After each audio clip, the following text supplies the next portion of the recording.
Hello, everybody. Welcome to Tales from the Backlog, a video games deep dive podcast. I am your host, as always, Dave Jackson, he, him. I'm Brian Edwards, he, him. And today we'll be covering the Séance of Blake Manor. But first, if this is your first time here, here's the spoiler policy. This is a story-heavy game, so it's good to know that going in. As always, we're not going to spoil the story of the Séance of Blake Manor for quite some time. You can check down in the show notes for when spoilers begin, and then after that point, it will be full spoiler time, so you can jump off then. And if you happen to like the show, please consider supporting it however you can. There's lots of free ways to do that. You can hit like and comment if you're here on YouTube. If you're on the podcast apps, you can leave a rating and review. You can share the episode with friends who like the game or friends who are looking for video game podcasts. And if you want to support monetarily, you can do so at patreon.com/realdavejackson.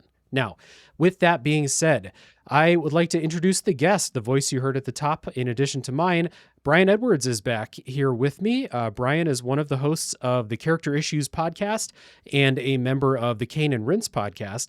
And nobody makes mind maps like this guy. Brian, welcome back to the show. Oh, thank you, Dave. Thrilled to be back again, and thanks for having me. I'm looking forward to revisiting Blake Manor with you today. Absolutely. Yeah, it's great to have you back on the show here. If I by my quick count in my head, maybe your fourth time on the show. I think so. Yeah. We've did a pretty early episode of this show was our Before Your Eyes episode, and then I still recommend when people ask me about podcasts I like, I always mention Tales from the Backlog, and they ask me what episodes they should listen to, and then I recommend a new one, but I'm like, selfishly, I want you to go back and listen to Before Your Eyes though too, because I loved recording that show too. Absolutely, yeah. And then most recently we had a really interesting chat for the Yakuza fans with Like a Dragon Pirate Yakuza in Hawaii. And we're here with a very different game today. It is, again, the Séance of Blake Manor. It is a detective mystery game developed by Spooky Doorway and published by Raw Fury for PC in 2025. And I have some main credits here for the Séance of Blake Manor. Apologies in advance for pronunciation of names. I'm going to try my best. Lead design credit to Teresa McCabe. Game design to Mazen Sukar, Dave McCabe, and Gustavo Folletto. Art direction to Paul Conway. Writing to Darcy Little and Leah French. And music by Clement Pancho. That's how I'm choosing to pronounce that. My apologies. If people don't know what the Séance of Blake Manor is, we've got our quick pitches per usual on the show. I say that this is a good old-fashioned whodunit in a big spooky house steeped in Irish mythology and folklore. Brian, what would you say? I say, invited to a rural Irish manor to investigate a missing person, a detective finds himself sucked into a paranormal mystery. The cold open of this game, Dave, like the true kind of, I associate this with like a lot of media from this era of time, like, kind of the, early to mid 1800s through the early to mid 1900s, where like Sleepy Hollow, for example, where it's just like, big city detective gets a letter and it's like rural town has problem, and they scooch off, and that it really gave me those vibes right off the bat. Absolutely. I played this on PC. It took me 19 hours to finish the game. How about you? Yep, same exact for me, except it took me, my Steam playtime had 17 hours on it when I checked. Okay, right on. There's a lot, actually, I don't know if there's going to be a ton of variants, but like you can do things to not cause time to pass in the game. So like, depending on how much time you spend walking around trying to find people or something like that, you could spend some extra time. So let's kind of jump back. You had mentioned some of those detective type stories that you enjoy and something that brought you to the game. Were you on this like right when it came out? Was it something you were looking forward to? No, in fact, it jumped completely out of the blue for me. It was really exciting because, it was that wonderful time of the year where like OpenCritic stuff just started popping up on OpenCritic that I'd never heard of, never seen. And they're all getting these great reviews, and it's like exciting and energizing. Like, and even games that last year were like games that, or last 2 years, I say, sometimes the games weren't even for me, not in games that I'm into, but it's like, wow, look at this cool, like Blueprints is a perfect example. Like I didn't get along with Blueprints, but it was so cool that like it got this massive, huge following, all these things, like it was a Mhm. huge thing for, not just that game, but indie games and just kind of games coverage and all that stuff. So I'm always on board for one of these stories. And Séance of Blake Manor popped up. And when I watched the trailer of it, I saw that some of the puzzle solving in this game was like the case of the golden idol, where you're taking proper nouns and kind of slotting them into Yeah. sentences. Mhm. And that instantly like kind of, piqued my interest. And I was like, okay, that seems neat. And then it was like a ghost story. And then it said it was in, like Victorian era Ireland. And I was like, okay, this is like checking all of my interest boxes. I got to hop on it. And Yeah. then, fortunately, unfortunately, we got a snowstorm. I live outside of Buffalo, New York. We had a snowstorm. We got dumped like 3 feet of snow, and like Mhm. everything was canceled for like 3 days. And I was like, I know what I've got in my Steam library that's perfect to sink into. Yeah. And yeah, it was really over the course of 3-4 days. I just kind of any spare moment I had, I was playing this game. Absolutely, yeah. We'll talk about this later, but this is a really hard game to put down. It's Hmm. really compelling. It's got a lot of momentum, so I definitely see a being snowed in as like the perfect opportunity to just like sink into it. Yeah. Hmm. Um, pretty similar for me getting into this. It was really like I'm in a fantasy critic league in Oh, my cool. Discord server, and we have that bot that tells us like when a new game comes out, what score it has. And usually it's like, this game I've never heard of has an 81. And I'm like, that's cool. I'm happy for them and Hmm. whoever picked it or whatever. And then it's like the Seance of Blake Manor, a game I've literally heard nothing about, has a score of 95 or some shit. I was like, what? Anytime it's like that, I'm like, okay, I have to at least see what this is. And then I think Jason Schreier was writing about how good the game was, like right when it came out. And so it was like, okay, I'm in. The thing that made me want to play this, and the thing that kind of got this game off on a bad foot with me, is that I heard a lot of people comparing this to the Case of the Golden Idol and Return of the Obra Dinn Hmm. and these deduction style mystery detective games. Hmm. And so I was like, I fucking love both of those games. So Yeah. if this game is this good and it's that kind of game, I need to play this. And so I got this, actually got it from a friend as a gift. Thank you, Oh, nice. Scott, if you're listening to this. Thank you, Nice. dude. And then it got fast tracked onto the show because it won my yearly, here's the Christmas gifts I got games Patreon poll. And Yeah. people voted for this. So thanks to everyone who voted. And a reminder that if you are on any of the paid tiers on the Patreon, you can vote in those polls, anyone out there. So, that thing I just said about how this game got off on a kind of a rough start with me is because I went into this game thinking it's going to be a deduction style mystery game where I have to make the connections and I have to use my brain to figure this shit out. And the Seance of Blake Manor is not that kind of game. Mm. And so for a while I was like, this game, like, I don't get, why do people like, I'm not deducing anything. The game is making these connections for me.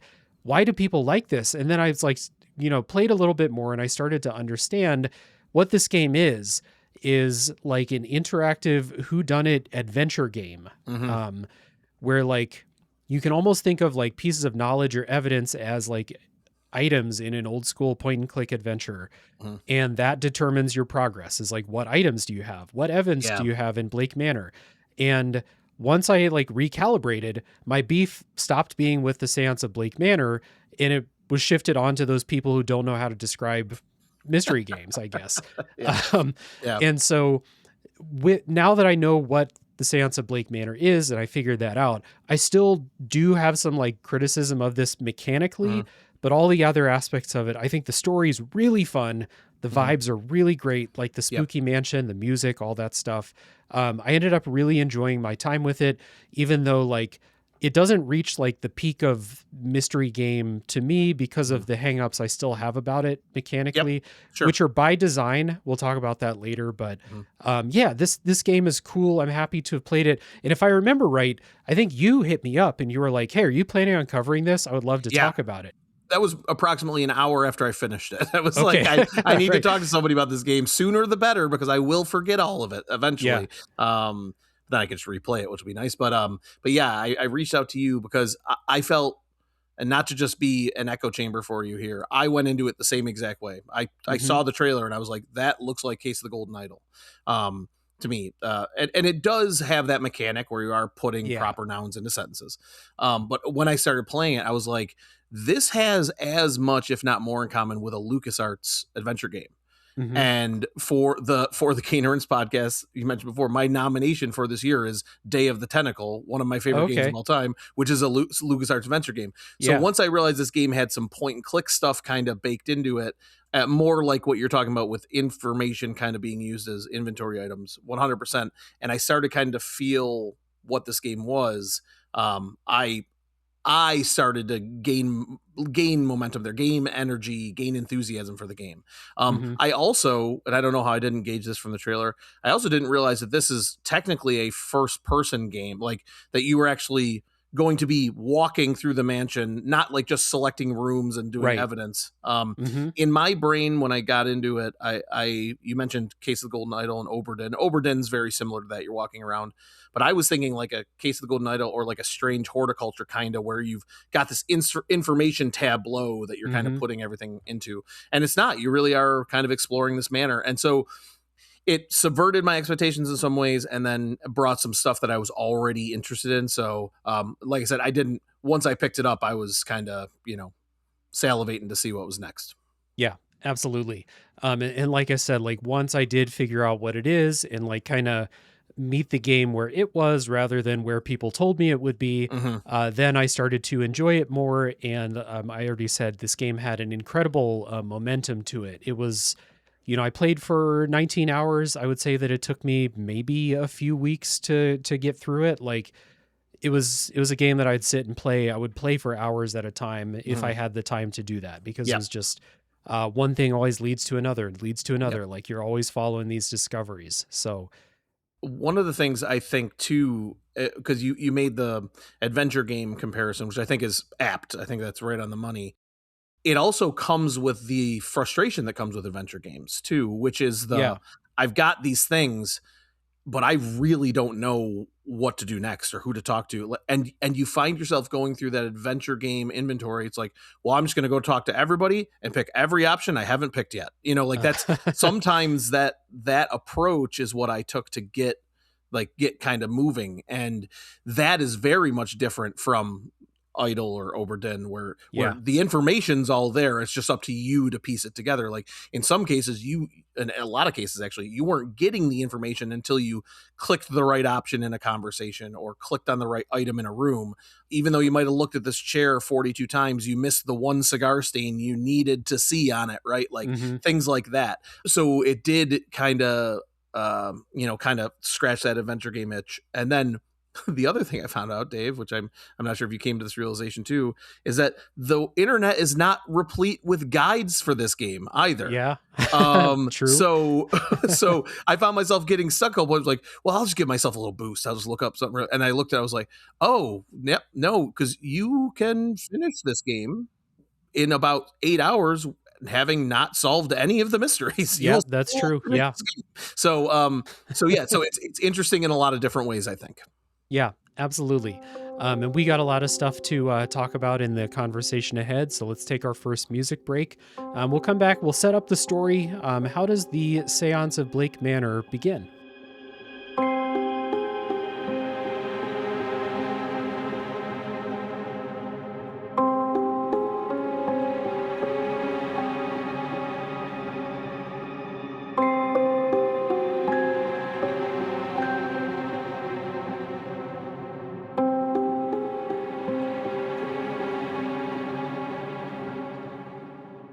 The Seance of Blake Manor takes place in Ireland in 1897.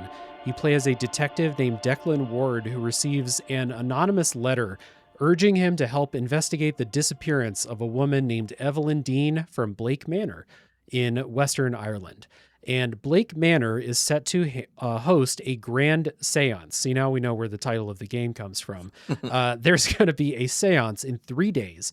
So it has attracted all manner of mystics and pagans and high society and basically everyone from all walks of life. Anyone who has enough clout and is also interested in this seance, they're here. And as Detective Ward, you are there to solve the disappearance of this woman, and you have all the time leading up to this seance to solve what happened to Evelyn Dean and work with the other hotel guests. You learn their backstories, you help out with their problems. And let's just say for now that the seance presents a certain amount of danger to some people. And so you will be, well, kind of like you said, like you can choose to really try to make sure that it goes well. Or you could just not do any of that shit and you could spend your time doing other stuff.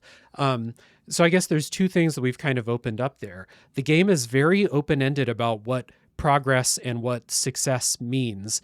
You can do as much or as little as you can or as much as you care about. And you have a huge cast of diverse characters with which to spend your time. And I think this is one of the best parts of this game is the cast of characters. The voice acting is fantastic across the board. I really was like very interested in actually learning about these people and helping with their issues and stuff like that. I agree. I remember the first moment I thought that was I was talking to this Reverend. It's not Scarrett, is that his name? No, that's the other Sinat. Yes, Sinat. yeah. And I, like me, Brian, not Declan Ward, I was thinking, well, what is a man, like what's a church man doing here at what would in 1897 be considered this demonic act of the seance, Yeah. right? I was like, what's he do? So I wanted to talk to him pretty early, so because I was interested. And I went and he was like, well, the church just wants to monitor this. And, you know, we don't believe in any of this stuff, of course, but if it gets out of hand, I'm here to kind of make sure that there's some holy nature to this. And I was like, okay, that's interesting, but a very believable reason why this priest would be here and at this part. So then I would talk to somebody else, and each character's motivation for being present, whether or not that motivation was initially revealed to you or it's something that you ended up finding out later down the line, was very genuine. And it felt like, you know, for this supernatural, you know, unrealistic situation, it did feel very steeped in realism. Like, the emotions of the characters and their drive, you know, whatever was driving them to be there, it all felt like really genuine and well written. And so, like you said, incentivized at all times to really talk to all of them to find out. And when somebody wasn't giving up the goat at first about why they were there, I really wanted to know why they were there. So it got those hooks in pretty early for me. Yeah. And their reasons for being at the seance are all like really interesting, and they come from so many different perspectives. Like there's like people with connections. There are people who actually do have magic like powers. Like the magic is real in the Séance of Blake Manor, and there's different manners in which magic is real. So you have like a pagan who lives in the countryside in Ireland who shows up because you know, ancient magic. There's a Gnostic priest who's there. There's a voodoo priest coming from the US to be there. There's a person with like future sight ability. Like there's so much. And one of the cool things about this is it's basically all real in here. Like no matter what someone's belief system is, no matter what they believe is true and what magic they ascribe to or what god they follow, it's all real. It's just, you know, maybe one of those things where it's like we have this magic is real, there are gods and things like that. And then we have all these different perspectives on the same thing. And so people show up and they're like, yeah, I'm a priest of this religion, or I follow this ancient god or something like that. And it's like, whoa, that's like very similar to this thing that I follow. You have that sometimes. And one of the cool things about this cast is they're all, not all of them, but there's a ton of interconnection between their stories. Like people knew each other before they came here for the seance. Maybe they didn't know each other, but they come here and they realize that like, again, this thing that I believe connects with this thing that you believe. And like maybe if I have an issue, like what you believe in is close enough, maybe you can help. Like it's really cool, this web of characters. They're not all just like, you know, we have this cast of 20 characters or whatever, and none of them have anything to do with each other. It's like completely the opposite in Blake Manor. Yeah, it feels like these people definitely, maybe not all of them together, but they run in certain similar social circles. And the cool thing about that, and a lot of them, again, it's not universal because, like we said, everybody's got their own motivations. but a lot of them have interacted with or have a reason to have known Evelyn Dean, who was kind of the Yeah. central why you even show up. So she's really the reason that you're there at first, and then it becomes more than that, which won't give away here. But seeing how all of those pieces kind of interweave and connect, and it becomes like a bit of a, I think this might come off as a negative to some, but like it does feel like trashy romance at certain points, but I don't, Uh-huh. that no negative connotation there. Like there are moments where like when talking to anybody and you get through a few of these, you realize that like, oh, if they knew this person from back then, maybe they were a thing and maybe she's mad at him. And like you start to form connections in your head that aren't actually there, which I think is the game does kind of masterfully. Like it gets you thinking on that second, third tier into the what ifs, to where you can Mhm. take yourself down a rabbit hole and it'll gladly let you go there. But eventually it does have those guardrails enough to at least steer you towards, something of substance. But yeah, it like if you look at this on paper, it sounds like like a sitcom from the '60s, right? You got a priest, you got a rabbi, you got a Yeah. Irish this, you got Yeah. that.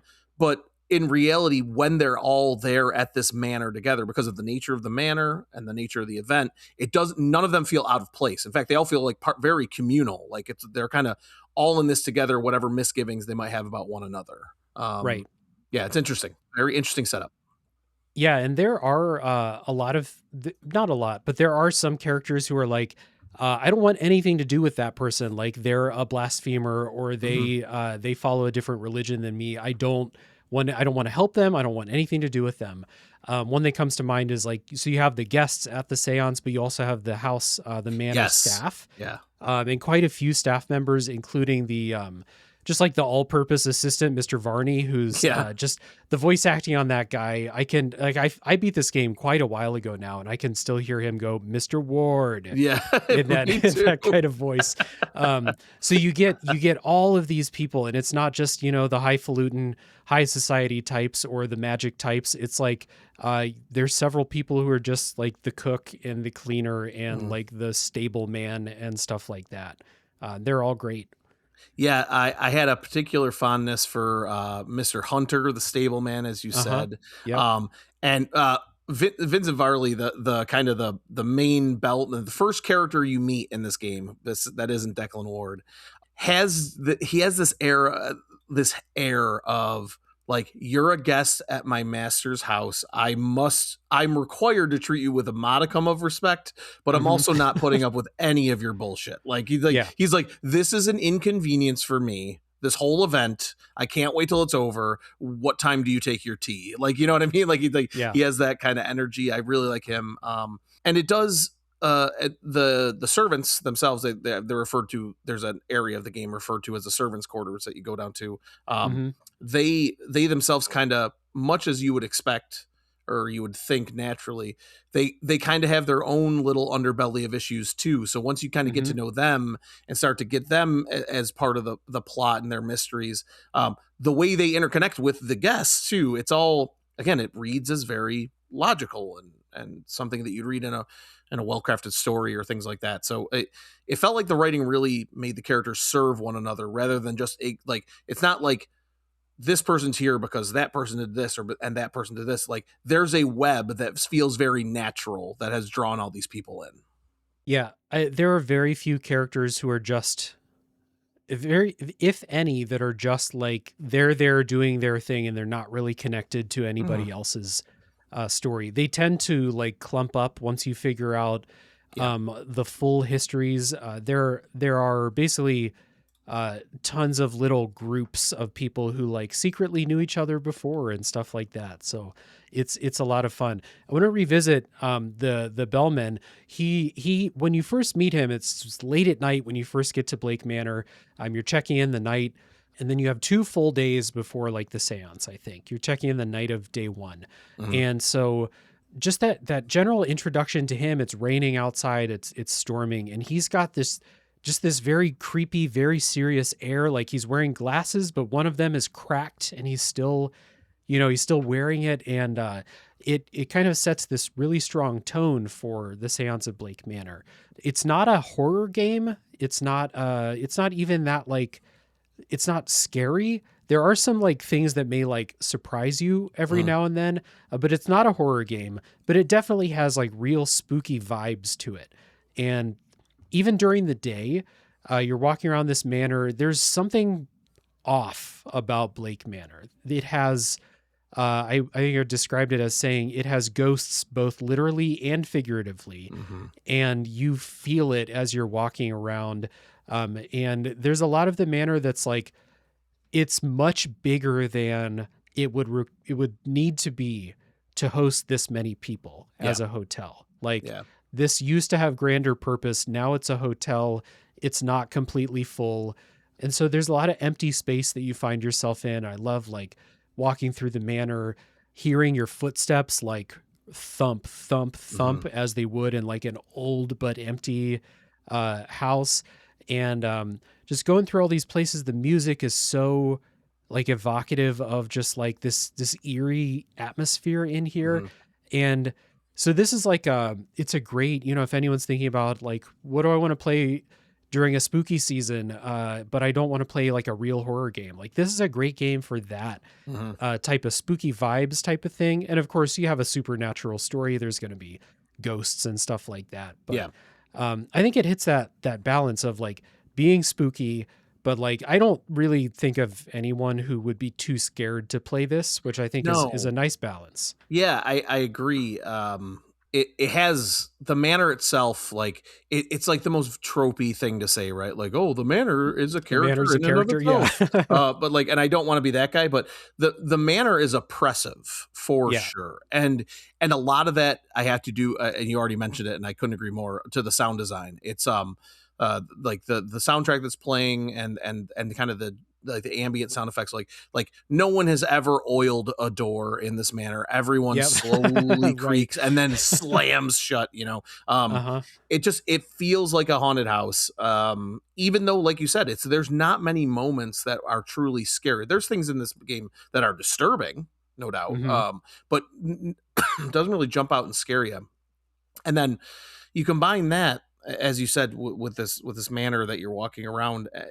The oppressive nature isn't just like you feel like you're being haunted. It's that like this was once a like this feels like a place that once had laughter, right? But now no Yeah. longer does. It feels like Mhm. a house that used to be a home, but because of tragedy and these other events, has now like been forced to serve this alternate purpose, and it feels like you are a stranger. It feels like you are unwelcome, despite the fact that when you talk to all the people in the house, they most of them seem very welcoming to your presence and Mhm. have a lot of interesting questions for you. But the house itself is it always feels like it's just telling you to get out. I don't know how Yep. you accomplish that. I think it's a a marriage of a lot of things, right? But yeah, it's a really cool atmosphere. And to my surprise, Dave, too, as I went through the game, it ended up being larger than I thought it was going to be at first, too. Like, Mhm. I don't know why, probably because of other games I've played. Like I was assuming when I went in this game, I was looking for 8 to 12 hour experience, right? Like that's just kind of the length these games tend to be. Mhm. Um, and then some different areas of the maps are open up a little bit, and some of them are pretty void of things to do, but they're large areas. And then I realized kind of what the game was asking of me in these going back and forth to gain information, and it settled in that I was in for a little bit of a longer haul, and I wasn't upset about that. But we'll talk about this a little longer. There were some times where I did find myself stuck, and because of the size of the manor, because of the scope of where I was, I didn't even know really where to start looking next. Yeah, I was gonna say like one of the things where it's like this kind of felt bad sometimes, but I don't know how you would get around it. Is like the manor is really big, and you just spend a lot of time going from place to place, Mm, and it's like I found this thing, I need to go talk to this person. They're all the way on the other side, and I just got to walk over there, and mhm. it's going to take a minute or so to get over there, and then I talk to them and I get another idea for somewhere else to go, and it's going to take another minute to walk to that place.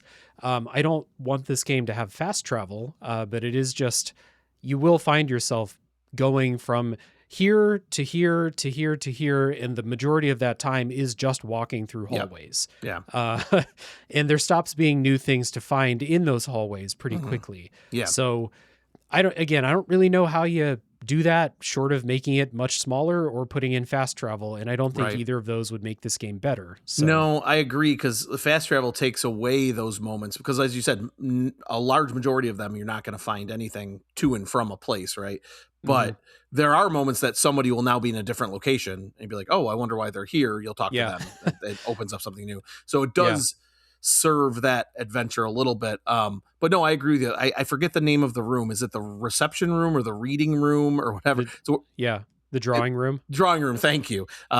It's where they hold all their kind of uh like gathered speeches and stuff like that, these little lectures and information Hmm. sessions.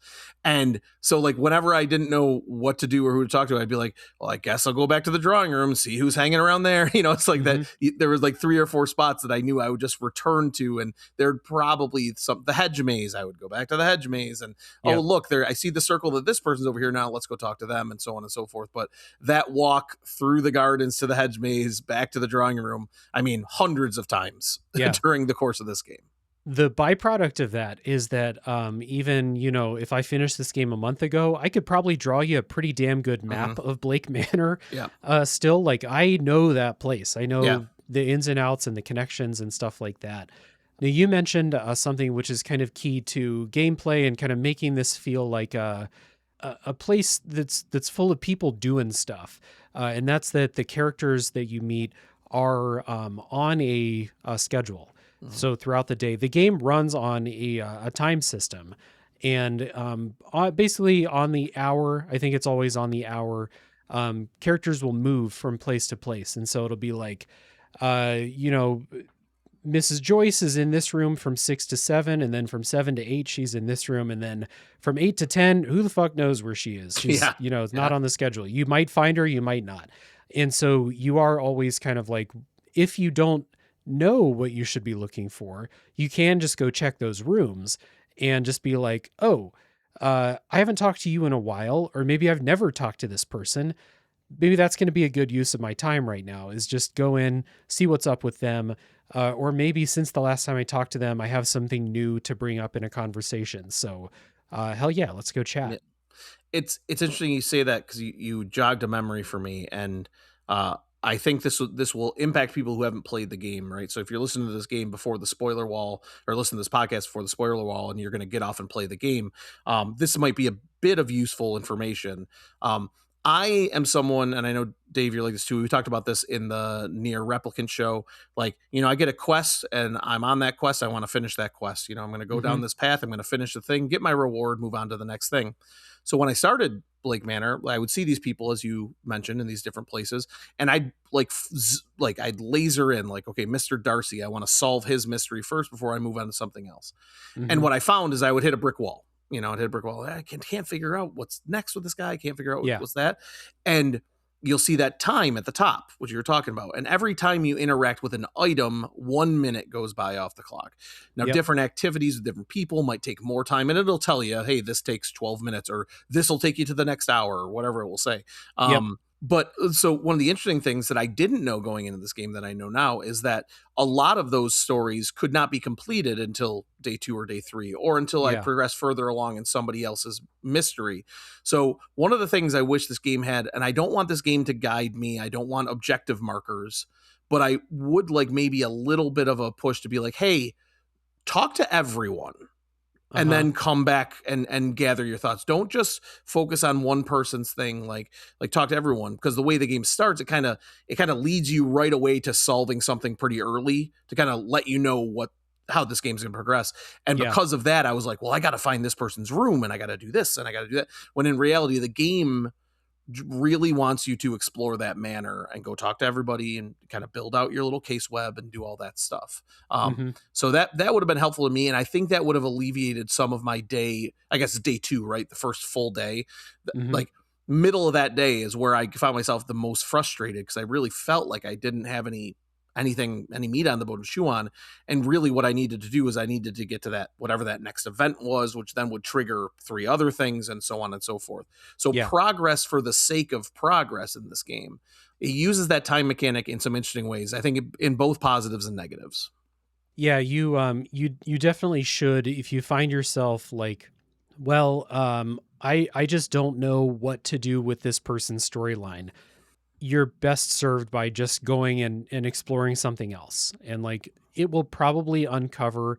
I finished the game solving everything. I did Mhm. everyone's storyline. And there were a lot of things that it was like, I didn't know it at the time, but like you said, you can't actually solve this until very close to the Yeah. end of the game. So if it feels like you've done everything you can, you might have. So go check something else out. There's I so much to engage with.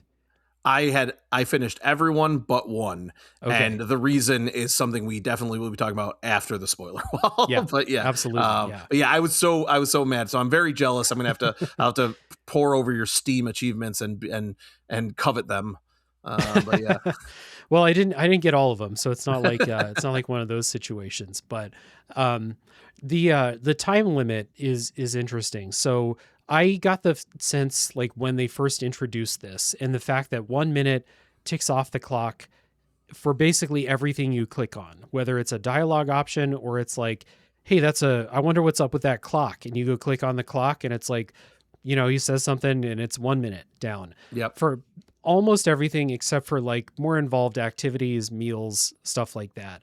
I felt a really intense time pressure at the beginning of the game because I failed the tutorial. I ran Hmm. out of time in the first, like the night one Yep. arrival tutorial where they give you an hour to kind of solve this situation that you need to find some evidence in there and stuff.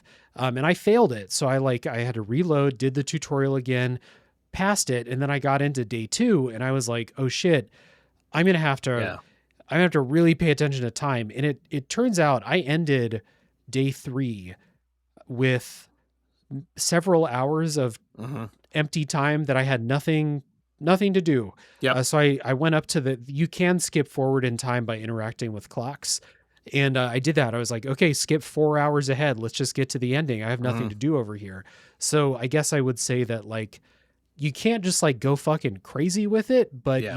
you don't have to really stress about the time limit unless it's like this person says, hey, Mr. Ward, I have a secret to tell you. Meet me at 6 o'clock in this Hmm. place. Make sure you're there at 6 o'clock. Yeah. Other than those things, I think you're good Yeah. as far as the time goes. I don't know if that was your experience too.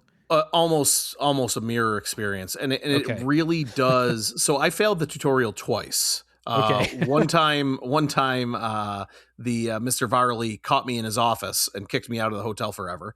Yeah. And it rolled actual credits. I Oh was yeah, like, it's I'm funny. like, You that's get a a lot of wonderful. those. Yeah. Yeah, it's really funny. But then, but yeah, I ran out of time because I really was just poking at everything, right? That's what I was Hmm. doing. I'm just going to interact with everything, and like you said, it's 1 minute, so it does kind of teach you the wrong lesson in that aspect, as far as I'm concerned. Because much like you, I was also like I was thinking like I was at dead rising levels of anxiety about the time clicking by, right? Yeah. Like I got to get to here. I can't let this go.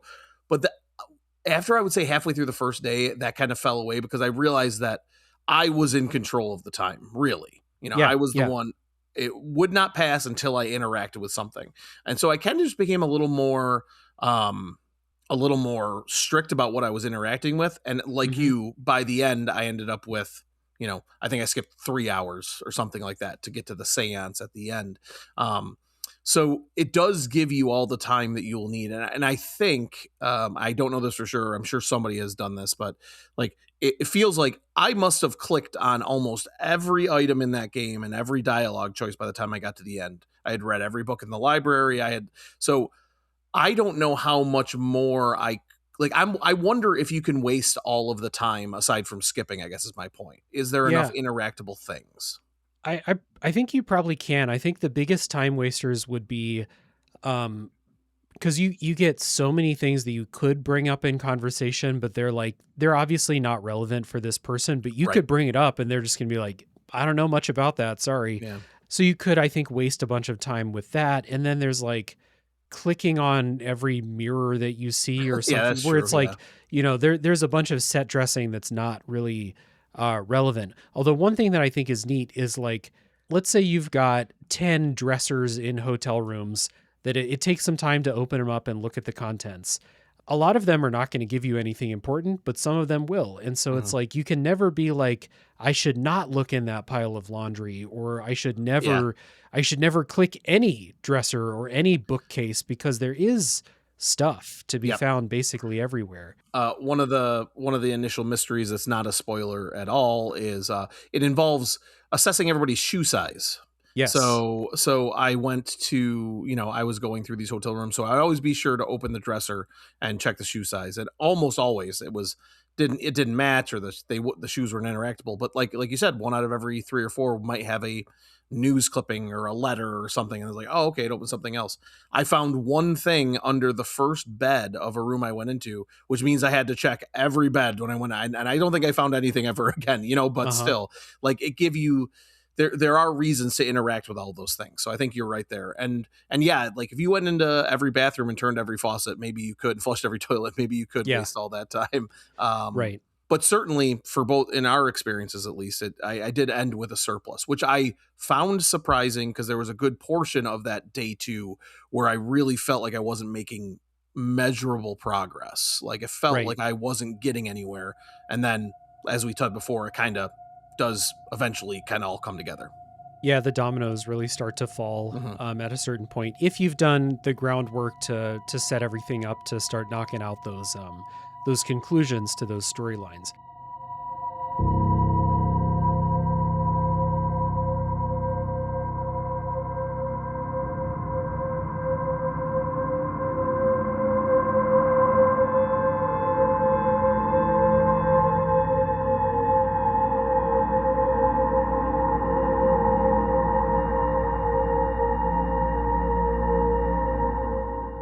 So that's what you're doing. You're kind of walking around the manor, clicking on stuff, either checking stuff in the environment or talking to people, and just asking them about various discussion topics.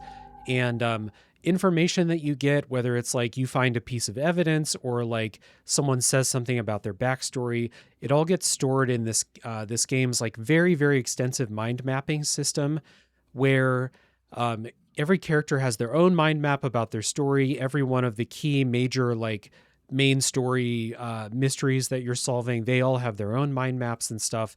And everything that you find gets logged in there automatically. So it will log all the stuff. And then this is the thing I was talking about with the lack of deduction, is the game, if you found a person and a key evidence, piece of evidence that links that person to something, it will automatically draw a line and make that conclusion for you. Mm. So I won't say never, but you don't often have to really think like, now why would this person have this? Like, the game will just tell you why they have Hmm. it, provided that you have found enough things to where your character would likely be able to figure it out. Hmm. So I wrote down a couple of times when I actually felt like I was using deductive reasoning here. And those times were, uh, the culprit in the disappearance of Evelyn Dean is one of the big mysteries of the game, and you're constantly gathering like, okay, I found out this thing about them. For example, like shoe size is one of the many things that you'll have to like take into account. And so use deductive reasoning. It's like, well, this person's really tiny. I don't think I need to worry about them.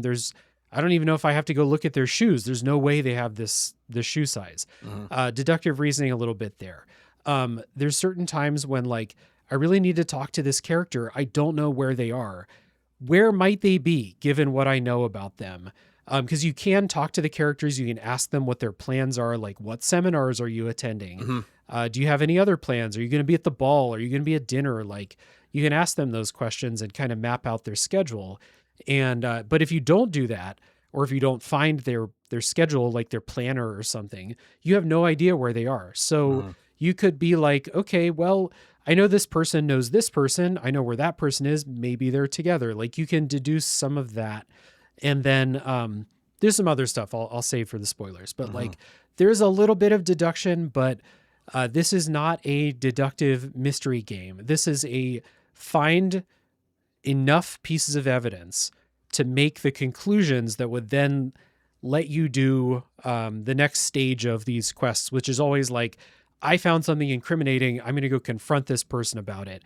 And then that will progress their quest in some way. So that was the thing that was like, for a while I was really disappointed because I was like, I want to think about these connections. I want to wonder, why does this person have a vial of poison in their hotel room? Like, Mhm. I want to figure that stuff out. Yeah. And then I figured out this is just, the game is purposely made to not be that thing. Mhm. And you just gotta understand that and just meet the game where it is. Mhm. Otherwise, you're going to be endlessly frustrated that you can't. I mean, I guess you could never open the mind maps or whatever, but like Yeah. you would not really be playing this game if you never No. did that stuff. So, Yeah, I 100% agree. This is an information gathering game, right? yeah. It's an information gathering exercise. The character's doing the deducing for you. And I could see that as a very logical get off point for certain people. Like really being like, wow, this really isn't for me. Like this game reminded me in ways of some of those mystery games we talked about before, but it also reminded me of Everybody's Gone to the Rapture, where I'm just kind of Hmm. walking from place to place and drawing pieces of information. Now, granted, it's a much wider array of information, and you have more agency in this game than that one. But Hmm. do you really though? It's the information's all there, and it's whether or not you find it kind of determines outcomes of certain scenarios.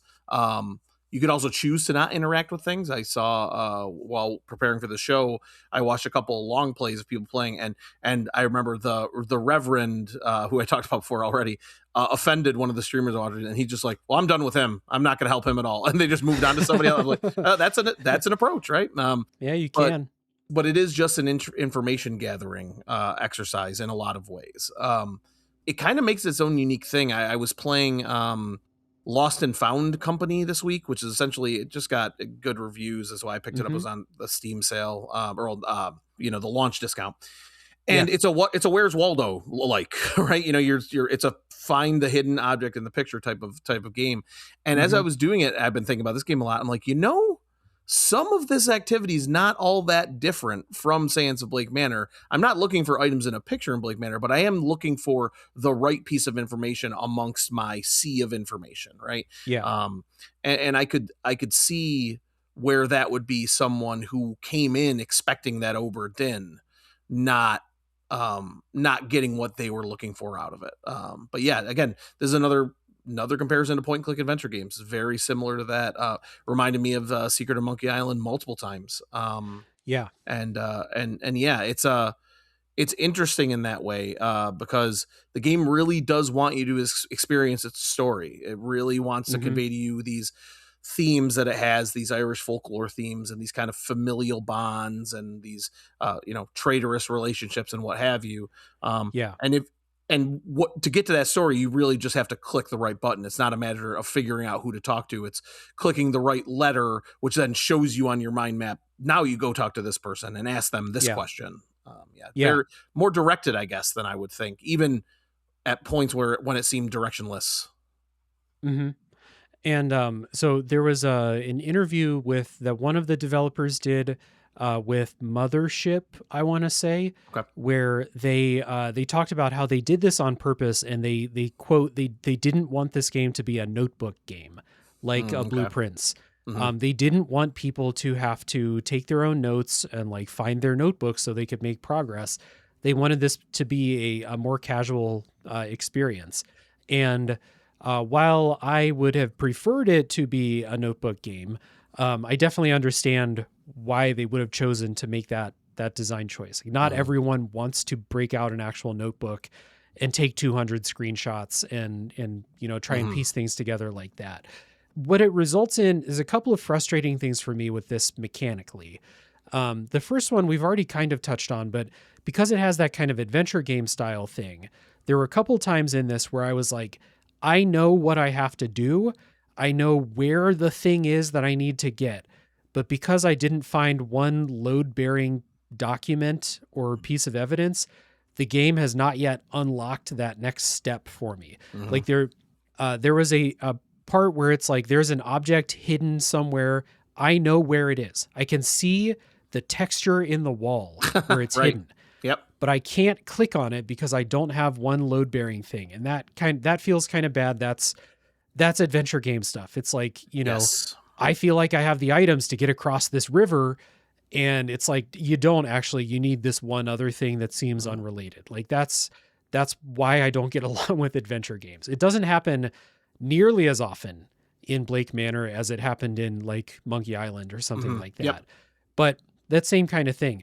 And then the other kind of just, it was just a little disappointing to me that most of those load bearing things that will progress the quests are, it's just Yeah, basically everything that you need. Go, you'll find that's true. most of the Sure. stuff. Yep. And it kind of takes the thrill of like, you never catch someone in an act. Like you never find someone that like they set something down and turned away and you're like, let me get a quick look at that book you're carrying. Or like, it's really just like, I know where this thing's going to be. If I missed something, well, I guess I probably didn't, or Yeah. I missed or something like that. Yeah. And so, when you're thinking about like how complex all like the interconnections between the characters are, how complex the story gets, the mechanics side of this detective game, even though there's so many moving pieces, I feel like you can see the matrix in a way that's like not very satisfying in a lot of cases.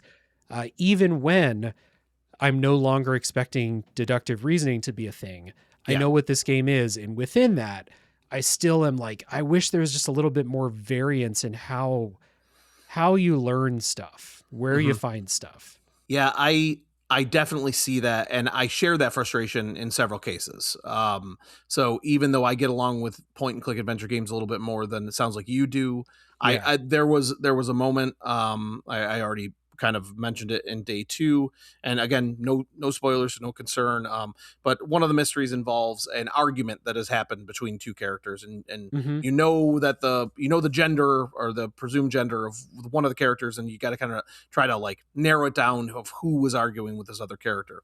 Mm-hmm. And I knew who it was. I had all the It just straight information in up. my Yeah. in my notebook. I knew it, and no matter what I did when I went and talked to this character, they would never fess up to it. And it turned out that in was a letter that they had written that had detailed this thing.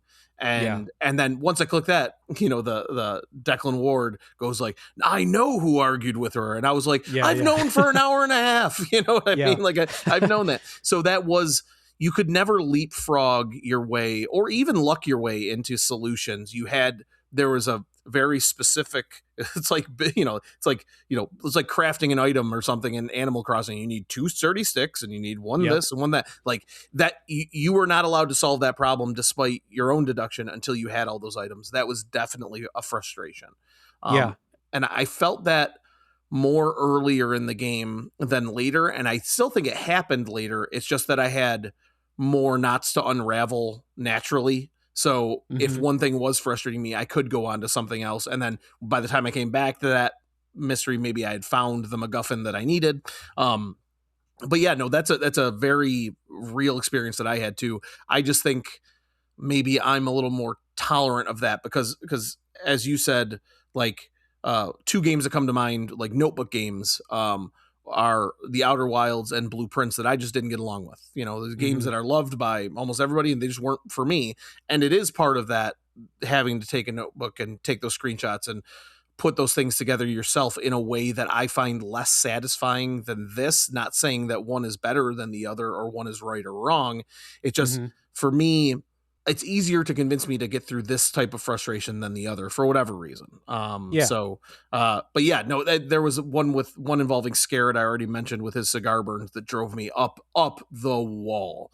Yeah. So yeah, it exists. I just think it is something that either gets better as you go along, or you become more assuming that's the way it's going to be and accepting of that as the scenario. It could be either. You already outlined your feeling of like accepting this game, meeting this game where it is.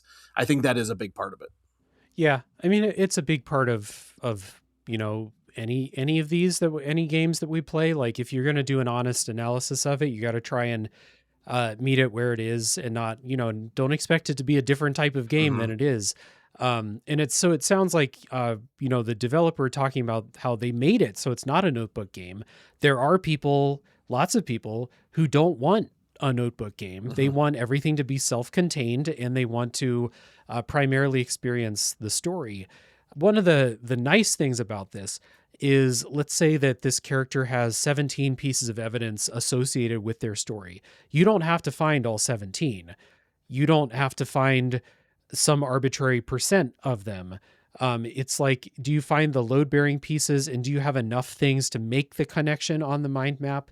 Mm-hmm. Um, when I say that I did all the character stories, I don't think I found all the evidence pieces Mm-hmm. for almost anybody. Yep, me too. So there were times though where it was like, I found a huge majority of them. I think I know what's going on here, but I don't have the one piece that's going to be the thing in the game's flowchart that says, okay, the next stage of this quest is open to you now. And that's, it's just, those are times when you're like, I'm a detective. Like, let me make that connection. Like that kind Mm-hmm. of stuff starts to crop back up, and you're like, Ward would be able to make this connection. Like Yeah. Ward can see that that thing in the wall is discolored. It's not the same as the rest of the wall. So yeah, Yeah. uh, that was just, that is the thing where it's like, when I found out what this game actually is mechanically, within that's my criticism of it is, sometimes you get stuck in that weird adventure gamey zone where like one of us knows more than the other person and it's not really matching up, which Yeah. maybe because it's a detective game feels worse. And that's Sure. those Yeah. deductive reasoning games. They don't deal with that at all because it's all in me. Like the character's not doing anything by themselves Mm-hmm. Right. in those Yep. games. Yeah, that is interesting. That also bleeds over to the puzzles in this game too, I think. Hmm. Where there are these puzzles where they're very not as sophisticated. I'm not trying to make the comparison, but they're very witness like, and where you're connecting dots on what looks like appear to be a Oh yeah, constellation and the lines, and runes. yeah, the Yeah. runes. Yeah, thank you. And you're tracing these patterns, and there were some where I knew the rune I had to put in, or I knew this pattern I had to put in, I knew the dots I had to connect, and I just couldn't like make the pegs and the string do what I wanted to do in the right order, and I kept failing them over. And it's like so it feels like it in some cases it wants it a little both ways, where it's like, oh yep, you have this information, but you got to solve this thing first. Like, well, I have the information. I should, like, if this is just a click on the thing to get to the next thing to click on, like interacting with those puzzles, I found that didn't add a ton to the experience for me. Uh-huh. You're like, oh, now you want me to do the Right, thing? You want yeah, me to connect yeah. the dots now? And some of those were legitimately fun. There's one that involves well, we can talk about that later. But one that involves the well that I think was pretty interesting. Hmm.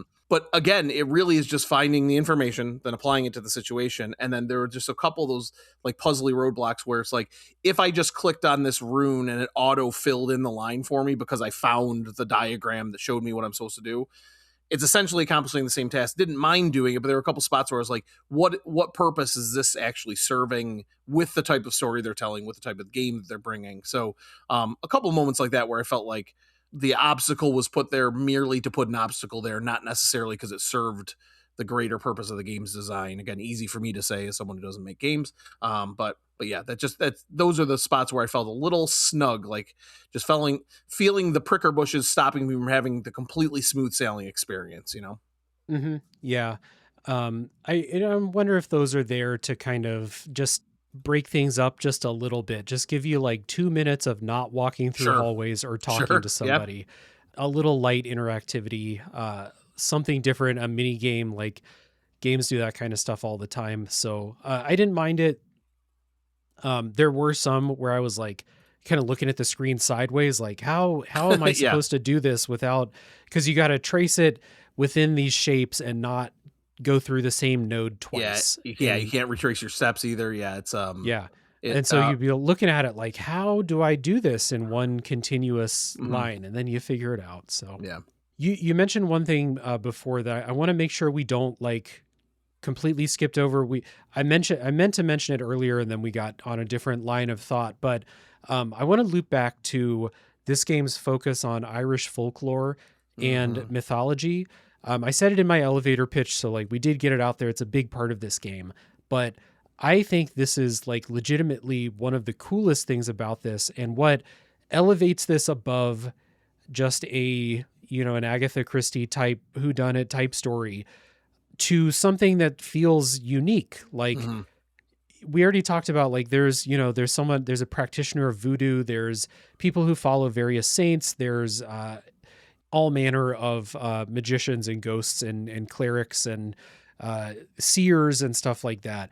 But at the core of it, and like one of the biggest things through here is like Irish folklore and Irish mythology are huge in the story of the Séance of Blake Manor.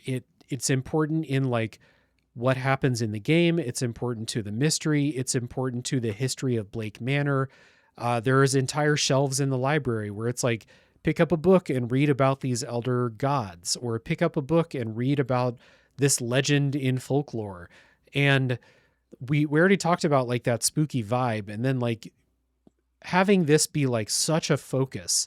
Number one, cool to learn because I don't Mhm. know shit about Irish Yeah, folklore and no. Yeah. mythology. And I love games that teach me stuff like that. Mhm. And then I just love how it's all interconnected in here. It's not just like a curiosity. It's really important in Mhm. here to, again, like I'm not going to have to take a test on it at the end of the game. Ward is going to have it all in the mind maps, but it's really important to learn the stuff. And maybe for people like me, don't try to pronounce Irish words and names out Yeah.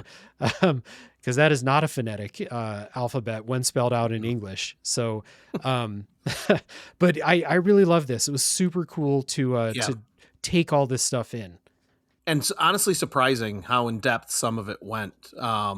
Particularly, you already mentioned the Irish stuff. There's some things about elder gods. There's like some Egyptian and African mythology in there. Like you said, the sections of the library.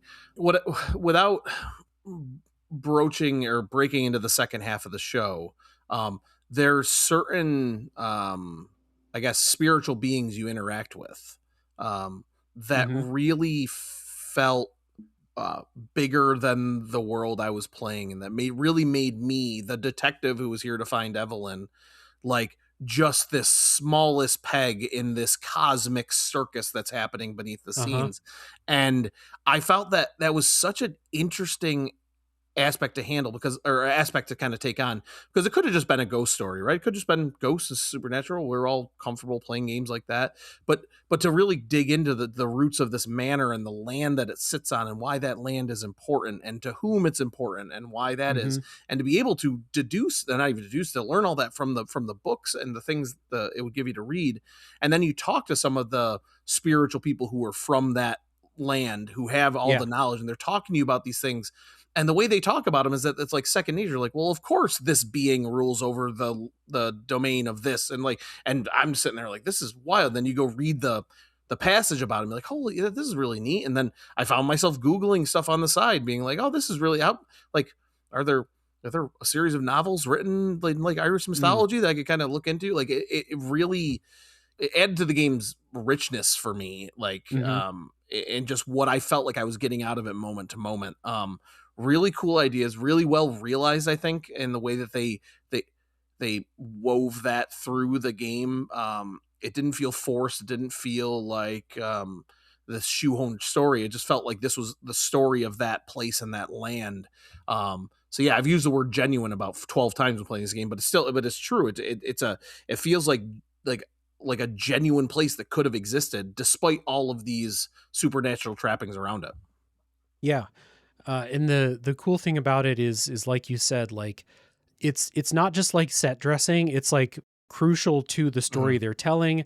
And once you learn about it, it makes sense where you're like, it all the pieces fit. I understand, like, and now I can, I'm thinking of some of the things they reveal, which is weird. Like I'm like, do I say it out loud? Is it a spoiler? If someone's from Ireland, it's not a spoiler. They probably know these stories. Right. But and I would be curious if there's anyone listening from Ireland. Like if you played the Mhm. Seance of Blake Manor, did you catch on to where the story is going beforehand because you're aware of these things well in advance of where me and you figured Right. these things out. But it's really cool, and it led me to a couple of my. But one of my favorite things to do is if I just get like an evening long hyperfixation on something, and I'll just like read a ton on Yeah. Wikipedia. And I had Yep. a couple Irish mythology, like let me do some further reading about these gods they're talking about Yeah. here, and it's it's simplified for the purposes of the story that they're telling here. And I get there's a lot of these things that like the stories are so old that there's like many different variations on like Mm. the story. But Yeah. it's cool. I just love when games can like open up that curiosity, teach me a little bit about culture or history. it resembled to me like reading up on and researching monsters in The Witcher before you go to Yeah, slay that yeah, monster and read all his lore, except that these were real stories told from a real place that still exists right now. This is the mythological stories of Ireland.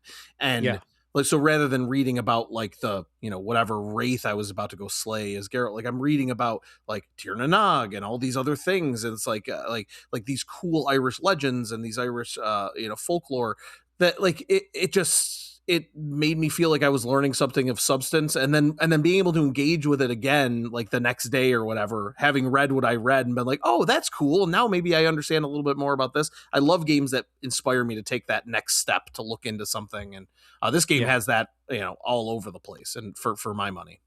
Absolutely. Yeah. So I think that for our purposes, non-spoiler wise, I think we're starting to butt up against like wanting to get into spoilers Yeah, a i'm little bad bit. i'm So bad at yeah, this part, Dave, I'm no, sorry. we're good. We're good. Um, so I was just thinking like, I think we've talked about the mechanics of it. We've talked about, the setup for the story.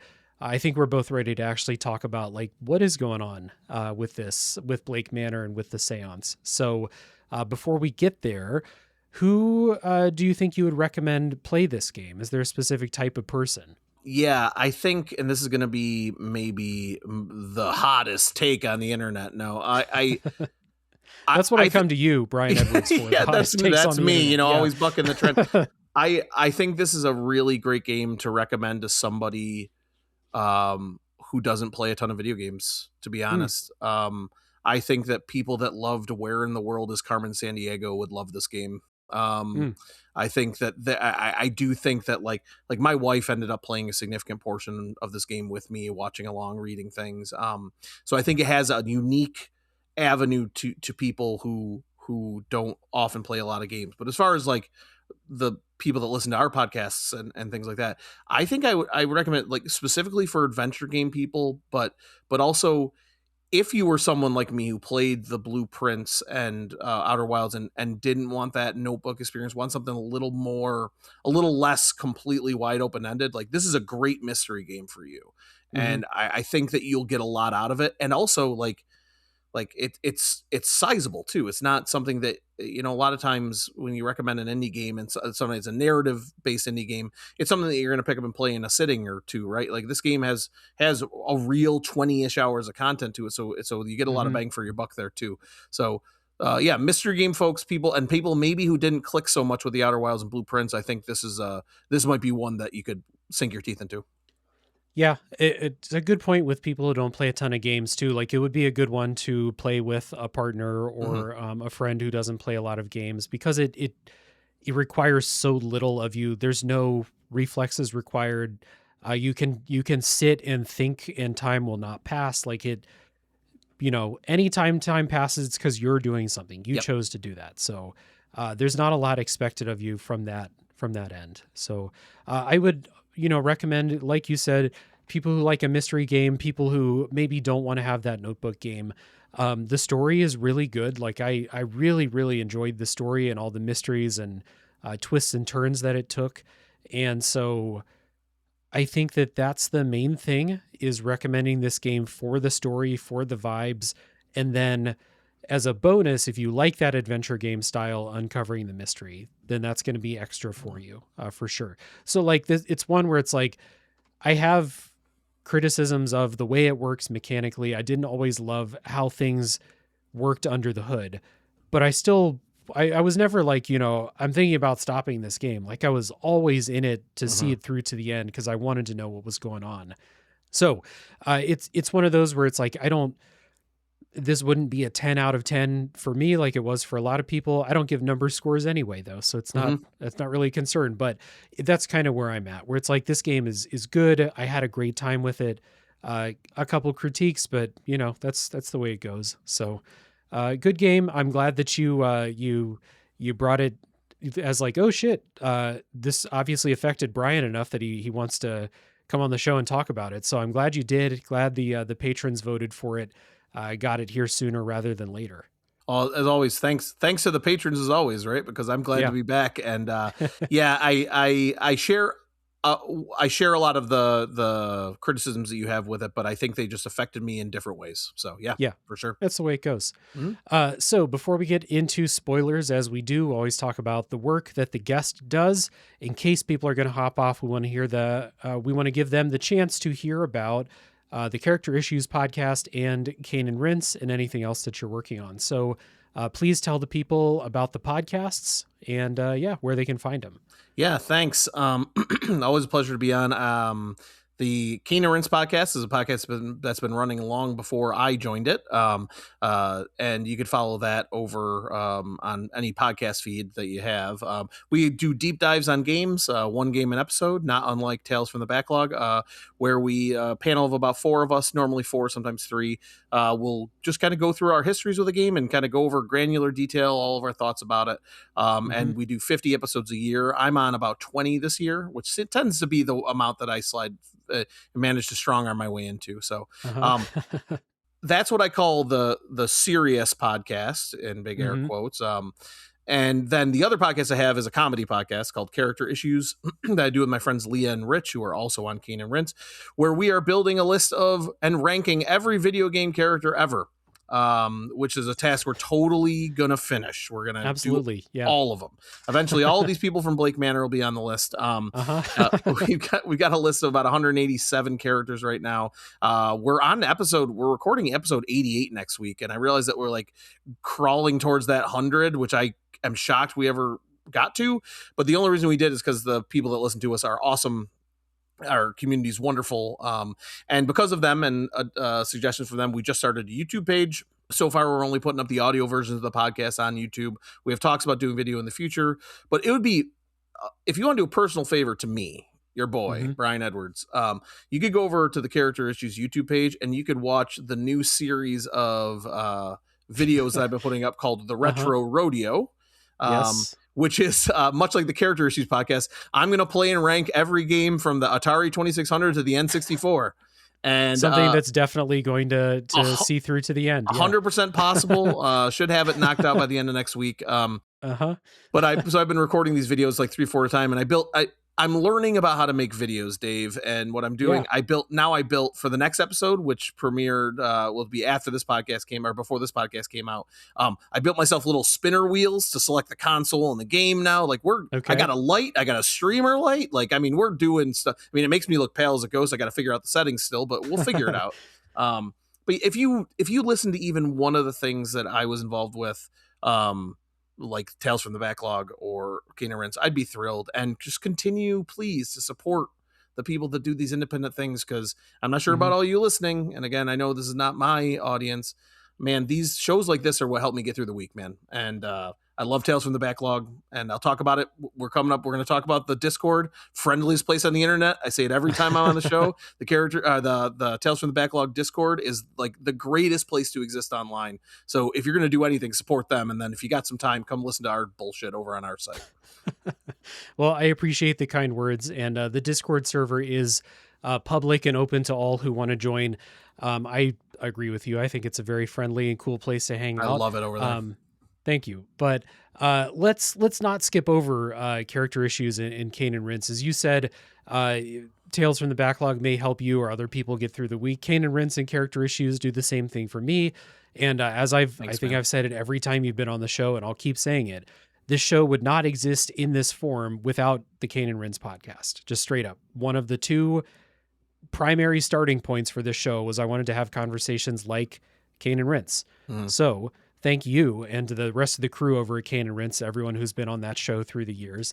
It continues to be something that I take a lot of value from. And then Character Issues, like it is a comedy podcast. You guys are letting your hair down, so to speak, a little bit more on Character Issues, but it's not just like people being assholes for no, it's not like there's not intelligent conversation happening over there. We do, when we get serious about a character, you can tell because the conversation like shifts, because we'll be like, we talk about the games we've played, and then we'll like maybe have an email, and then like just to peel back the curtain, this episode will have been out now, Dave, I'm spoiling for you. We rank Gustav from Expedition 33. Expedition 33, and things get serious when we talk about that. So we do tend to, we do tend to have real conversations too, but there's a lot of Chadley hate. If you're a Chadley fan, I'm sorry. But yeah, thanks for saying those nice things, Dave. It's always a pleasure to interact with you, and God, the people from Tales from the Backlog have been so cool to us. So thank you. Of course, yeah. And I was on an episode of Character Issues, not that long ago now. No.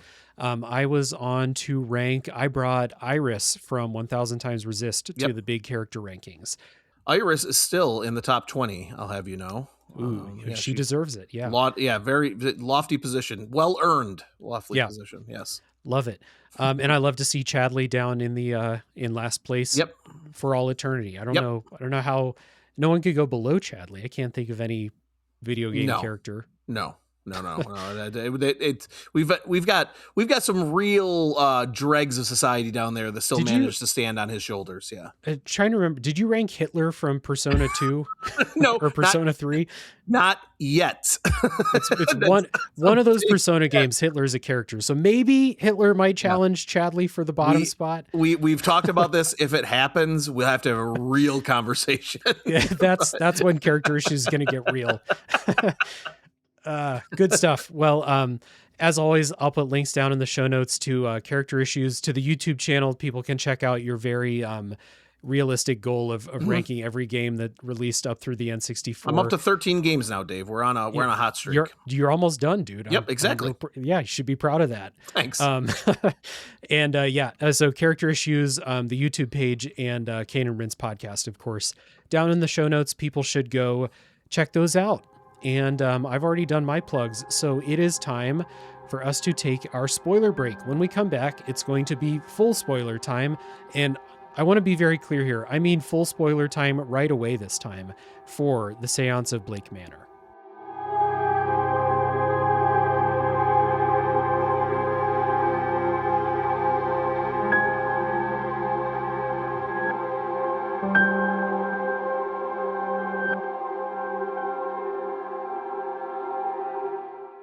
All right, before we get to full spoiler time for the Séance of Blake Manor, I've got a quick announcement about a guest appearance and the customary thank yous. You can catch me over on Chillscape, a chill video game music podcast, where I did a guest set of a 6-pack of chill video game tunes. So please head on over to Chillscape with the link down in the show notes so you can check out what songs I have chosen to share with everyone.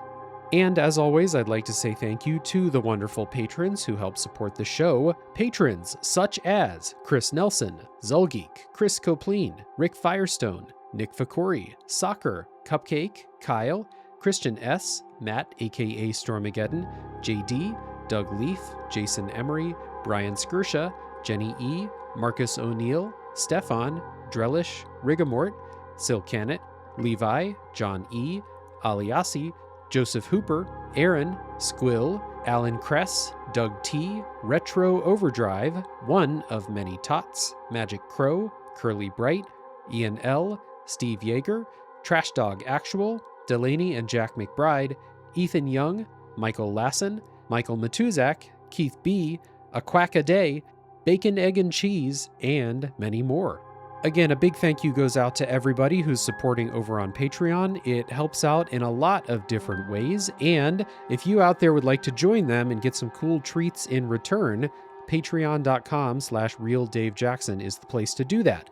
You'll also be able to vote in the monthly polls, of which there will be one coming very soon at the beginning of May. And as the tiers go up, so do the perks, such as my retro gaming show called Tales from the Way Backlog, where in April I covered Maniac Mansion, and in May I'm covering Adventures of Lolo. So if all that sounds cool, once again, that's patreon.com/realdavejackson, and without further ado, we will get to full spoilers now for the Séance of Blake Manor.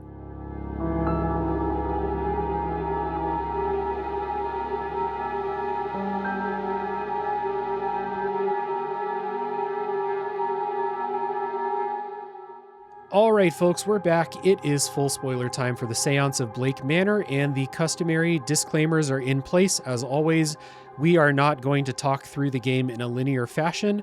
It is quite non-linear, the order you can do a lot of these things anyway, but, we're not planning to talk about the ending right away, but we might.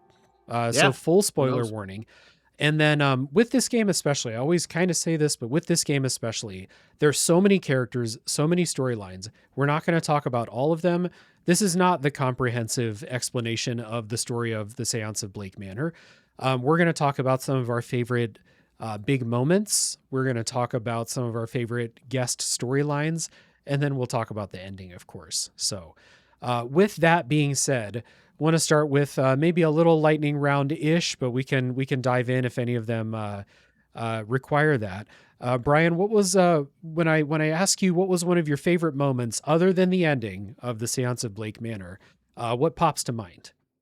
For me, the big moment of the game for me, where a lot of things kind of came into place, was the silent dinner that you have. So Hmm. this is the dinner before the manor, where the idea is that at this house that you have a dinner, and every guest has an empty chair next to them with a place set for a spirit to basically visit them before this seance. So it's normally a person, whoever that person came to the seance looking to talk to, or someone that they're spiritually connected with. In some cases, it's someone who's haunting them, Hmm.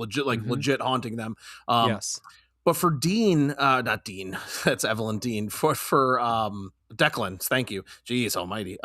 So Yeah. For Declan Ward, it's his brother, Yep. and his You brother get was that a storyline. Yeah. yeah, you get kind of the culmination of what happened to his brother, and throughout the first couple acts, he's hinting to it in dream sequences. They're kind of hinting to it, like his brother probably has his past, but then you just see his brother kind of staring at him, and the way this game renders ghosts, and kind of they pick a color, right? It's like red or green normally, and Hmm. those kind of like haunted outlines, and those like pronounced but clear cut, like just purely white eyes, and that kind of gaping maw staring. Like, it was one of those moments where Declan saw his brother, and what he should have felt, what was relief to see him, he was kind of overtaken by the horror of it all, and then just kind Hmm. of this.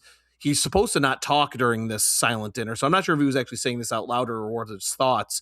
But he's just like, "Oh my god, I'm so sorry. I should have been there." Like, it was just this really real moment amongst all of this surreal supernatural stuff. It's like everybody in this game was just going through some shit, and this was the place where they could literally display their emotional baggage next to them in that Uh-huh. empty seat.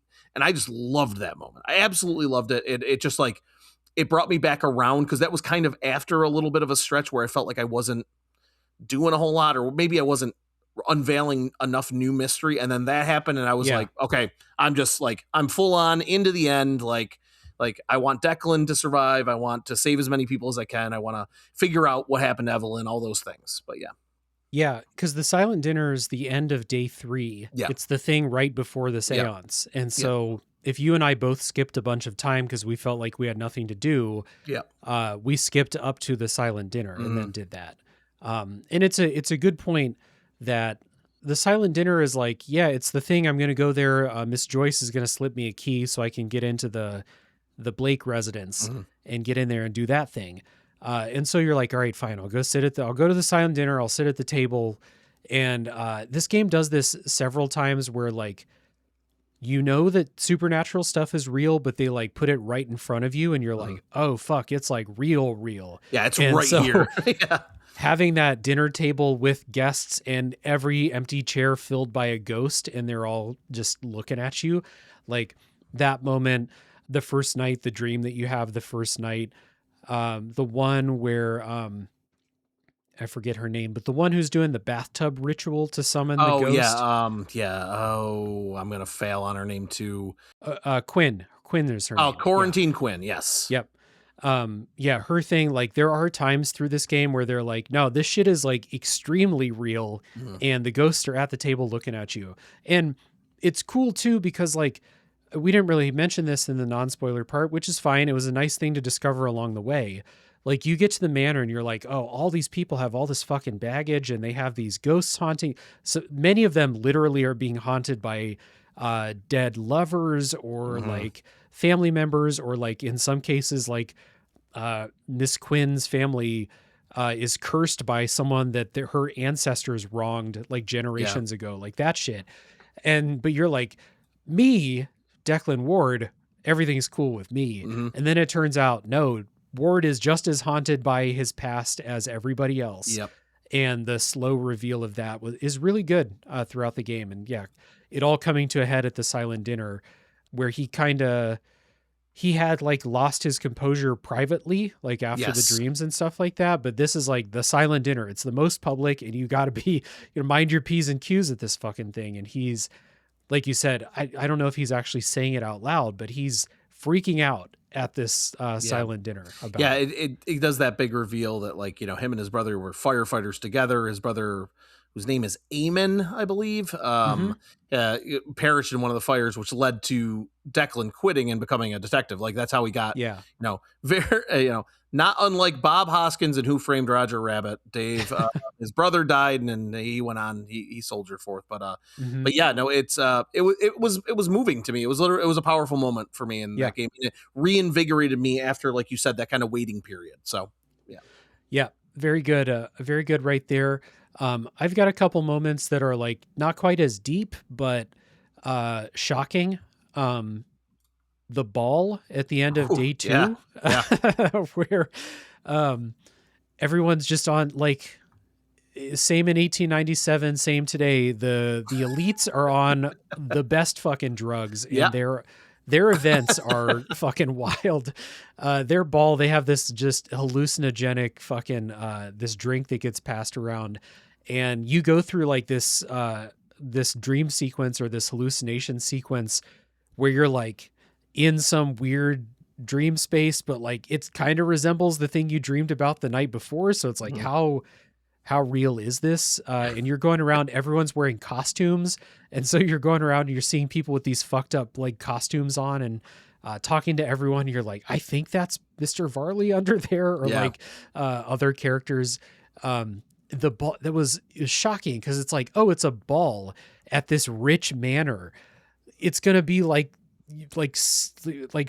what is it? Cinderella or some shit. Yeah. Like it's going to Sipping be a champagne. Yeah. highfalutin, yeah. Exactly. Yeah. And it's like depraved drugs and Mhm. group hallucination and shit like that. It was crazy. Yeah, and like the hallucinations depict all sorts of different things, from people fighting to people, it doesn't explicitly show people having sex, but there's some implied Yeah. things that are going on. It's it's a Victorian rave. You know what I mean? It's really just like, Yeah. somebody put ecstasy in the punch, and it's just that it's on. Like it's Mhm. yeah, it was, yeah, very. Because much like you, I was expecting the ball to be this formal affair, right? Like, oh, Yeah. thank you for coming to the seance. This is where we gather. Here's your mask, Yeah, like 100%. Yeah. Well, didn't go full eyes wide shut, but it wasn't. It was in that zone. You know what I mean? Mhm. And then like while you're tripping at the ball, someone gets kidnapped, and you're like Mhm. chasing the kidnapper through the catacombs while you're tripping, and you're like, how much of this is real? Like, where am I? Yeah, that's what I was wondering too. Really cool stuff. There's another like really shocking moment when you get down in like you're down in the basement in the servants' quarters, and you've like learned some stuff about them. You've snuck around the basement, like put together some mysteries, and they all turn to you and speak in unison, like real horror movie style. Mhm. When I think you bring up something about the Blake family, and there's like this mind control programming that's like it all kicks in at the same time, and they all Yes. give this canned answer about it. And that's like there's a couple like jumpy things. That was the thing where I like sat back in my chair and I was like, "What? Where is Yeah. this story going?" Yep. No, that was that was a beautiful kind of hive mind moment when it was activated, and then the way that ends up. I know we're going to talk about that big ending here in a little bit, but like, Mhm. I had kind of jumped to those conclusions in a couple different ways. I wasn't Okay. on the money, but I had an inkling that something wasn't right. But that moment right there was that moment of making me feel like, has this all been a ruse? Has this all been a sham and a show? And it turns out that it wasn't, but like it kind of is one of those moments that made you question everything, right? Like it's like, wait, has everybody been giving me scripted response? Like, are any of these people Mhm. real people? Are they this? Are they that? So yeah, it was effective. Yeah. Were there any other like big things, kind Yeah, of just I always moments? I always want to call him Mr. Darcy, but that's not his name. It's Mr. Lloyd Dupre. Oh yeah, yeah. He At first he was my core suspect at the beginning of the game, because you found out that Evelyn Dean looked like, well, it was like a dead ringer for his ex who had passed away. Yeah. And I'm like, oh, he's stealing Evelyn Dean is going to try to make, he's going to try to reincarnate his dead lover or whatever. And which is sort of true, sort of not. But you have this moment where you're talking to him and you're solving his mystery, and you basically convince him that like this spirit hanging around you is only going to weigh you and the spirit down. Like we need to basically exorcise this demon, and you get all the pieces together, and then you go to this fire pit in the hedge maze. And she's like, it's one of those moments. There's a couple moments in the hedge maze where you just walk by something and you do that like quick kind of, wait, what was that? Yeah. One is with the Irish god we'll talk about, but then this one is like I walked by and I kind of went by that. I backed up and looked, and there's just this red ghost just staring at me. I'm just like, oh shit, I really don't want to go over there, but I do. And then I figured it all out. And then that final moment where he's kind of like, he's literally throwing his baggage into the fire to both set the love of his life free and in the same moment set himself free. Like that was another one of those genuine moments. I was like, yeah, like I'm really, for all the bullshit hoops, and I had to find the head servant whose name always escapes me. So she's always cleaning the ballroom, but the ballroom's not always open sometimes, and you gotta wait. And like getting to that point, I was like getting kind of annoyed with it. And then when I got the payoff, I was like, well, that was worth every step I took to make this happen. Yeah. I wrote that story down as one of my favorites too. Sorry, I was kind of jumping around. No, it's my fault. All good. Like that, the early part with just Dupre is good. With the storyline of him needing to give up his connection to his deceased lover. And like a lot of these stories, they're like, Ward is in this position where he's like helping people making decisions that are like decisions that he needs to make for himself also. Yeah. But he's like, we'll deal with my shit later. Like I got this other thing. It's easier to help someone else with their problems than to help with, work through my own stuff. Yeah. But you do the early part with him, and then you have to get Mrs. Joyce to come help. And, Mrs. Joyce, that's her name. God, I always forgot it. It's cool because he needs someone like connected to the god that he worships. Like he's from like the New Orleans area, and he has this like he's a disciple of some saint or something like that, and he needs someone that's connected to that saint that can come help. And this is what I was kind of talking about earlier, where Mrs. Joyce is not of the same religion. She's Christian, but she follows, it's like their two beliefs came from the same place. Yes. They're just different through different time and culture and stuff like that. So she can actually help because she is a follower of the same God or the same saint. And so she comes and she helps with the ritual to finally like put the spirit to rest. And this was one, you talked about your frustration with this. This was one where I was like, deductive reasoning, please let me figure out who to talk to. Because it was like, I need someone, maybe someone, I heard that Saint Bridget is similar to my God. So anyone who is like familiar with Saint Bridget, and I was like, I know who to ask. She's been hanging up crosses of Saint Bridget all over the place. I know how to. And then it's like, as soon as the conversation's over, it's like, boom, mind map. Go talk to Mrs. Joyce. I was like, can you just like, can you let me try for a minute? One of those things. So I like the story a lot. That was one of those times where I was like, please just let me. In the game, we didn't mention it, but it's like if you have a specific piece of information, sometimes we'll only let you talk to specific people. And for this one, it was like, you need someone to talk to about this. The two people you can talk to about it are Dupre and Mrs. Joyce. And it's like, all right, well, I guess the decision's made for me there. Exactly. I already knew who it was because I had been asking questions about all these crosses, and someone told me like, oh yeah, that's Joyce has been hanging these up. So, I like that story a lot, though. Yeah, that moment where she's like, this seance is heresy and it's awful and it's anti-Christian and all these things. But then when she realizes that she can help him and help an individual, and she starts to kind of see the value in maybe what they're doing. She's not on board, but she's like, well, at least I can help a fellow person and I can process some of my own weird feelings about the seance. Like the way that like interconnected was nice. Yeah, I don't remember exactly what it was, but it was solving her story first, Yeah. which caused her to have a change of heart, not not like fully opening her heart to everyone else's beliefs. She's still like, no, you're wrong about this. But Yeah. she's Right. like, she's like, I'm not just gonna like close everybody off. If I can Right. help, I'll help. And so that's how that resolves. I like that one a lot. Yeah, me I too. liked also the story with Miss McLeod, Miss Lau, and Mr. Oh Hunter yeah. Yep. quite a bit. One of my favorite ones. Yeah, that like finding it now you want to talk about another thing that makes this game feel of a place and time is you have this kind of noble woman and who is essentially coming to the seance to try to find a suitor. She's like, she's part of high society. She needs to be married. She needs to this. She needs that. But in reality, she's having a same-sex relationship with Mrs. Lau, Yeah, and that's who she loves. That's who she wants to be with, but she can't. And then the added layer on top of that is that Mrs. Lau knows that she's here to find a husband, is super pissed off about it, and is like poisoning her. So like right. it's like it's this love triangle with only two willing participants, and then one of the willing participants is attempting through pure jealousy to like it felt like such a real thing that could have happened. Like, hey, I have to do this to be presentable or accepted in this world and this culture I find myself in. But in reality, what I want is what's right fucking next to me, and I can't have it. Like Yeah. that felt that rang pretty damn true for me. Yep. For sure.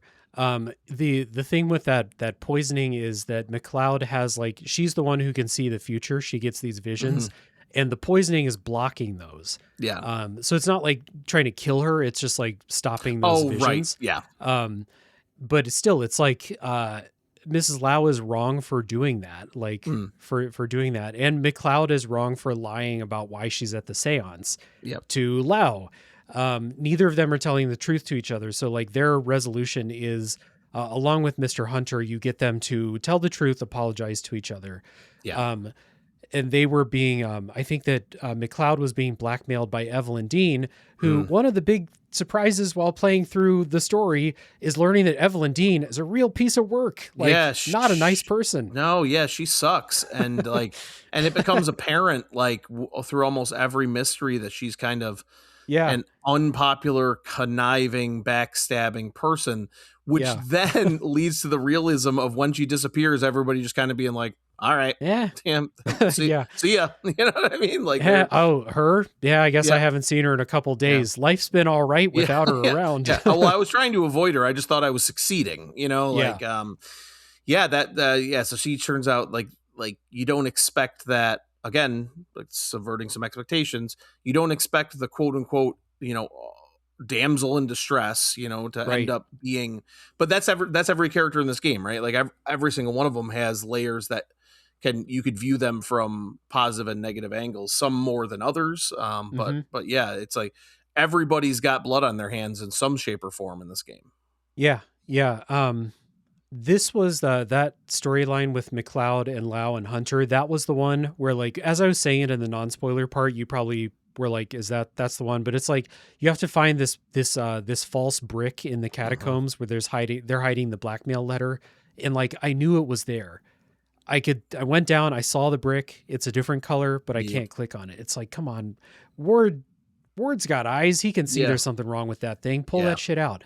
This is one of those adventure gamey Hundred type percent. Yeah, things. you just pulled back the curtain a little too early, more than the game wanted Yeah. you to. Which is that Hmm. which in a game like this, you kind of want to be able to do that because then that's what's going to make you feel smart and make you feel Right. like you You want to did the be. thing. Yeah. You want to have the game recognize that you do that Hmm. though, and this is just not that kind of Nope. game. Yeah.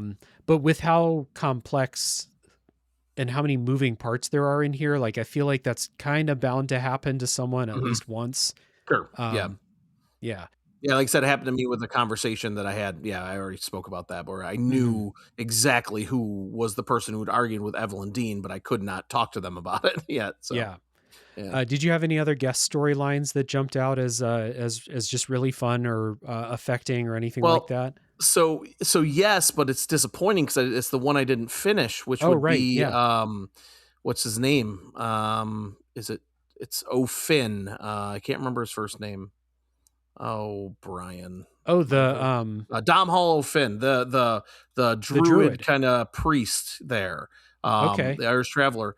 I found him very interesting, and I talked to him, and I was doing all sorts of things with him. And at the end of day 2, I had a couple different mysteries that I was working on. I'm like, well, I'll save day 3. I want to talk to him tomorrow. I'm going to Oh. focus on him.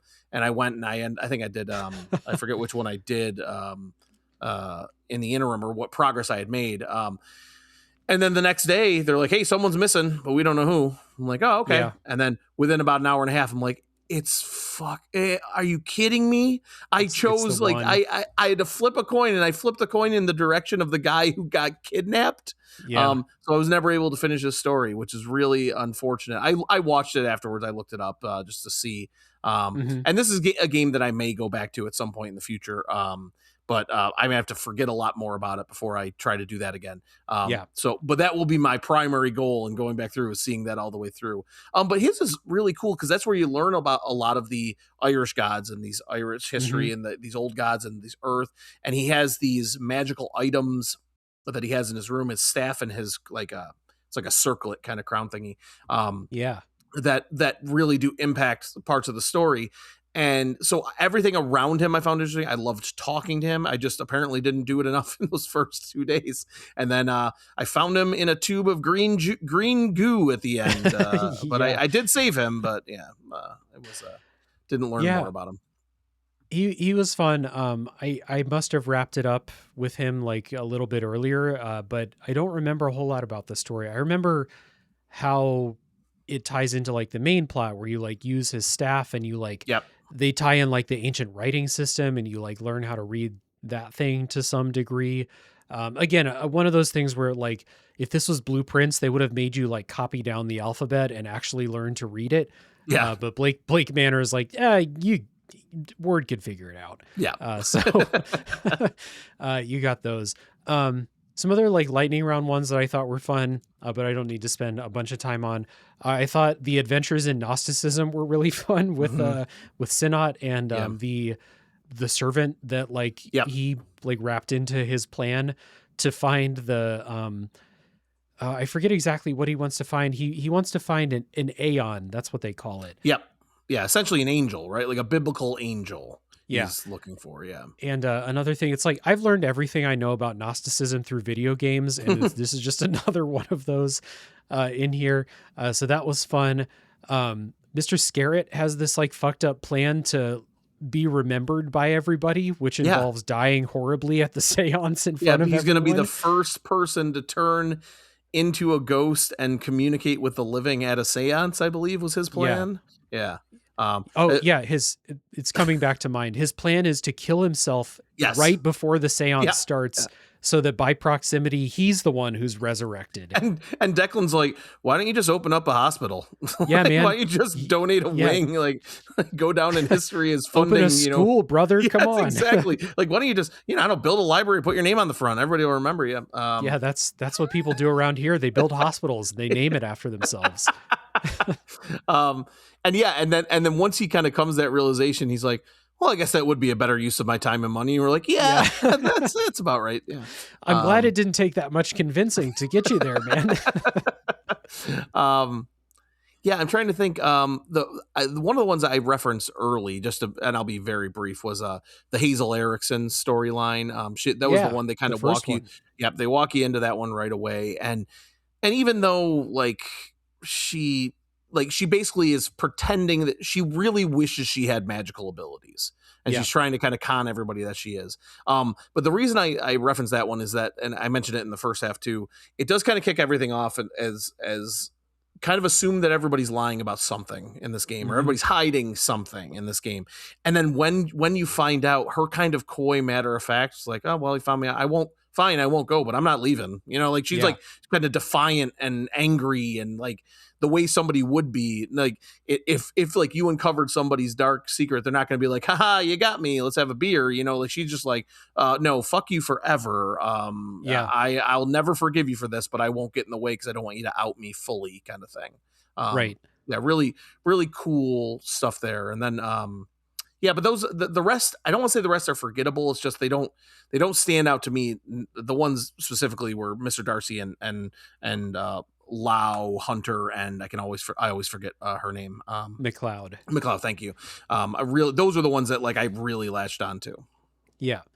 Two things about these storylines, real quick, before we move on to talking about the ending and stuff. Number one, I just think it's funny how many very involved activities you do in a short amount of time here. So I just wrote down some things in here. Mr. What's his name?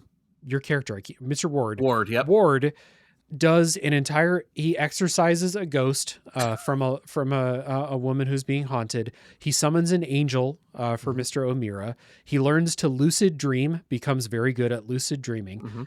He debunks Erickson's fake magic ability. He sends multiple spirits to the afterlife. He solves the family curse for Quinn. He helps the Calligans see the difference, but the similarities in their methods for their well scrying and stuff like that.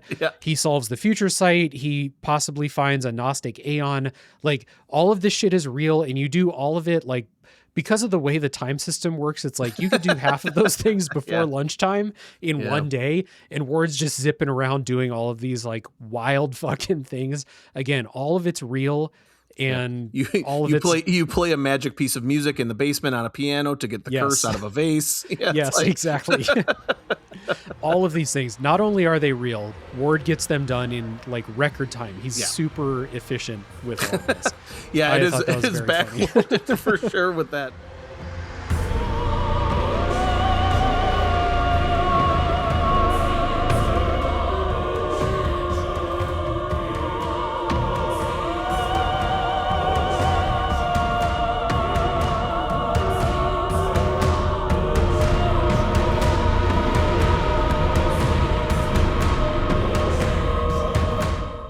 Yeah, and then the one thing, Dave, if you don't mind me bringing it up, that we haven't talked about is this god that essentially lives underneath the manor, and I don't know how to pronounce the name. I say, is it Goibnu? I could be very wrong. Goibniu. Yeah, it's been too long for me. I'm not even gonna try it. Yeah.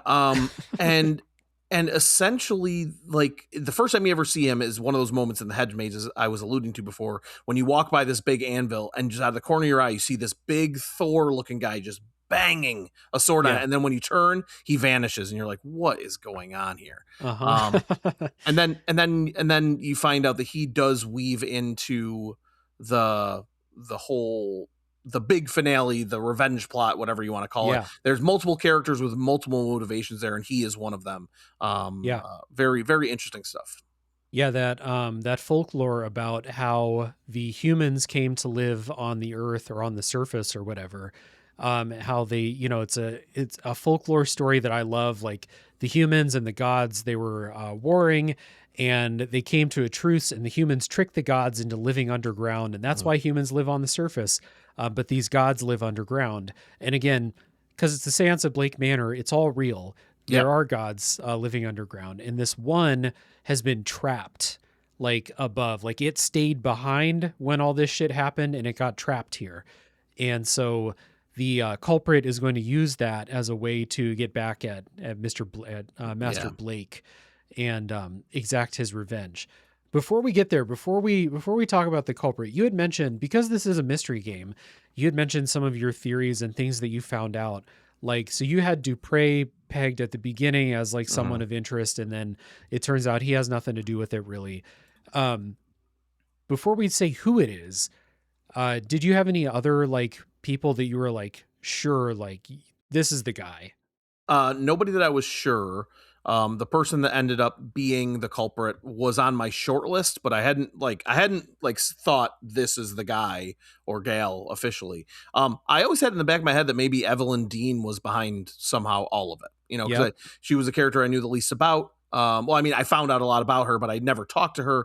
Like, is she really pulling the strings about in here? And then I think the one they really wanted you to believe was up to something nefarious was Jonathan Blake. Right. And even though I was fighting that urge to look at the guy I think that the game wanted me to look at, like the owner of this manor, I still Right. knew there was something going on with him. And the one realization that I got 100% right by pure luck was the mystery involving his son.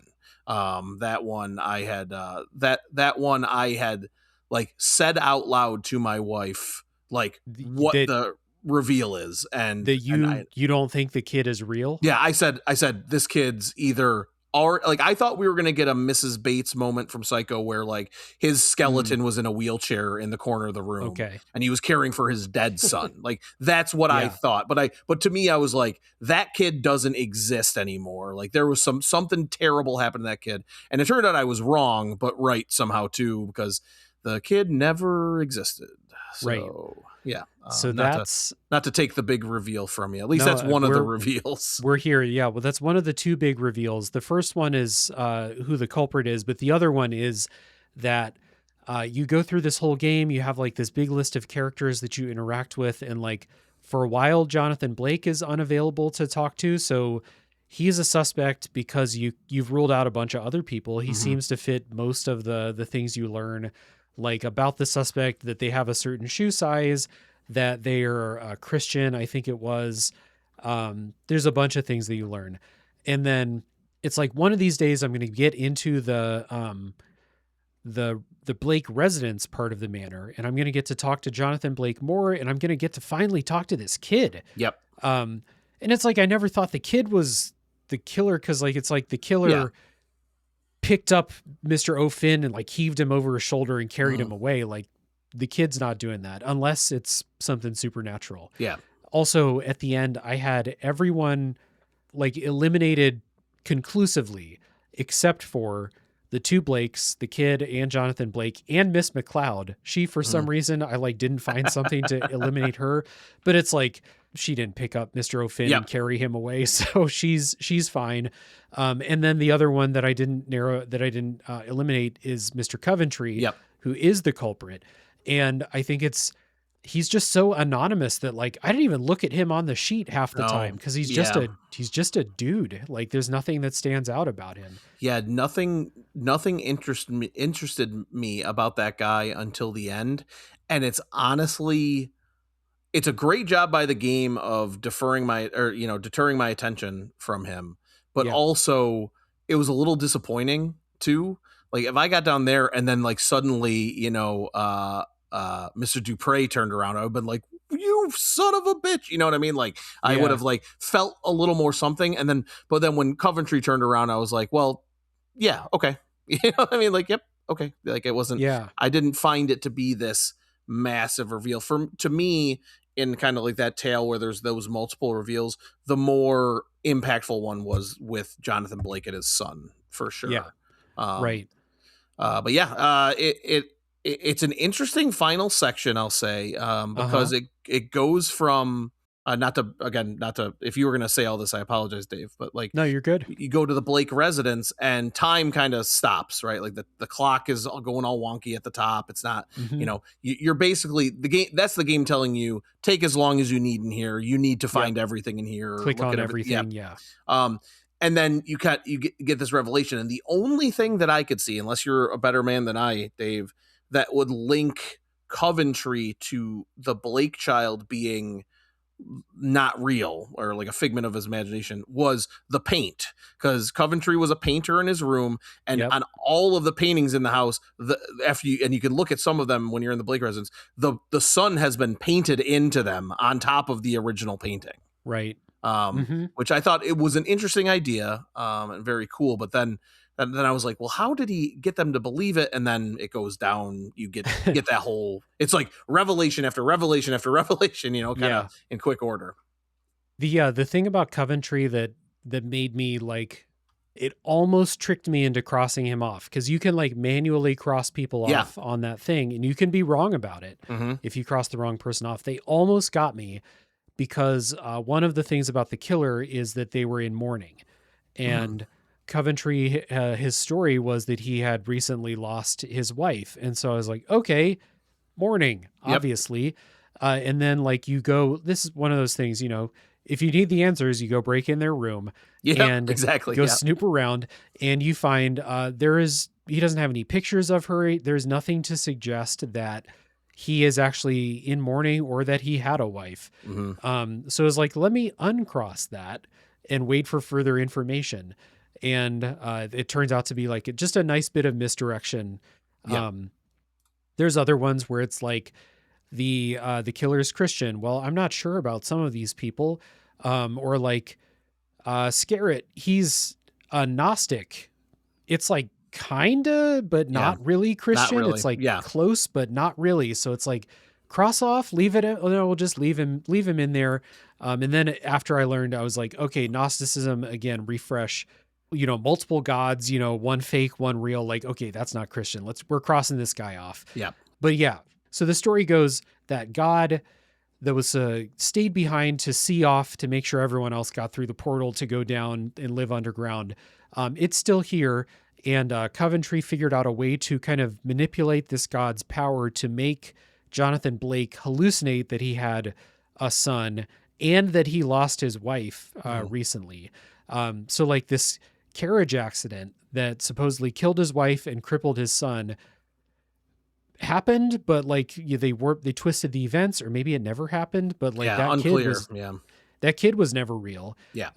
And so he used his painting ability to paint over all the pictures and the hallucinogenic properties of like the power of this god living right under the mansion, to just be like, you know, convince him like, oh yeah, your son that's in the wheelchair, and it's just an empty wheelchair. Yeah. That you find in there. That was like To another the point like where very cool reveal. like they installed an elevator in that house. There's like a lift Yeah. there for Yeah. the wheelchair for this child that never existed. Like that's how deep that hallucination went.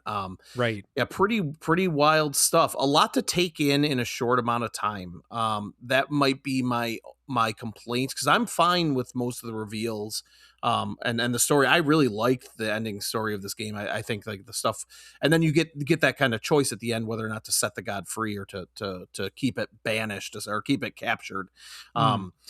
I kept it captured. I don't know what you did. But I let it go. oh, did you? Yeah, I don't know. I guess I'm a terrible person. You gotta let it go. I don't know. I might have done the wrong thing. But well, I thought he would just like destroy the earth. I don't know. Anyway. That's fair. I mean, they did fuck with him for a very long time. I thought he'd turn around and be like, "It's hammer time, motherfuckers," and just go to town. But no. So, but anyway, like all of that stuff, I thought really made sense, and it was interesting and cool, and it just a lot of it happened. And as you already said, like you're leading that checklist of what Declan did in a short time. All of these things we've talked about in the last 10 minutes happened within, what do you think, half an hour of gameplay in a 19-hour game, something like that, an hour at most?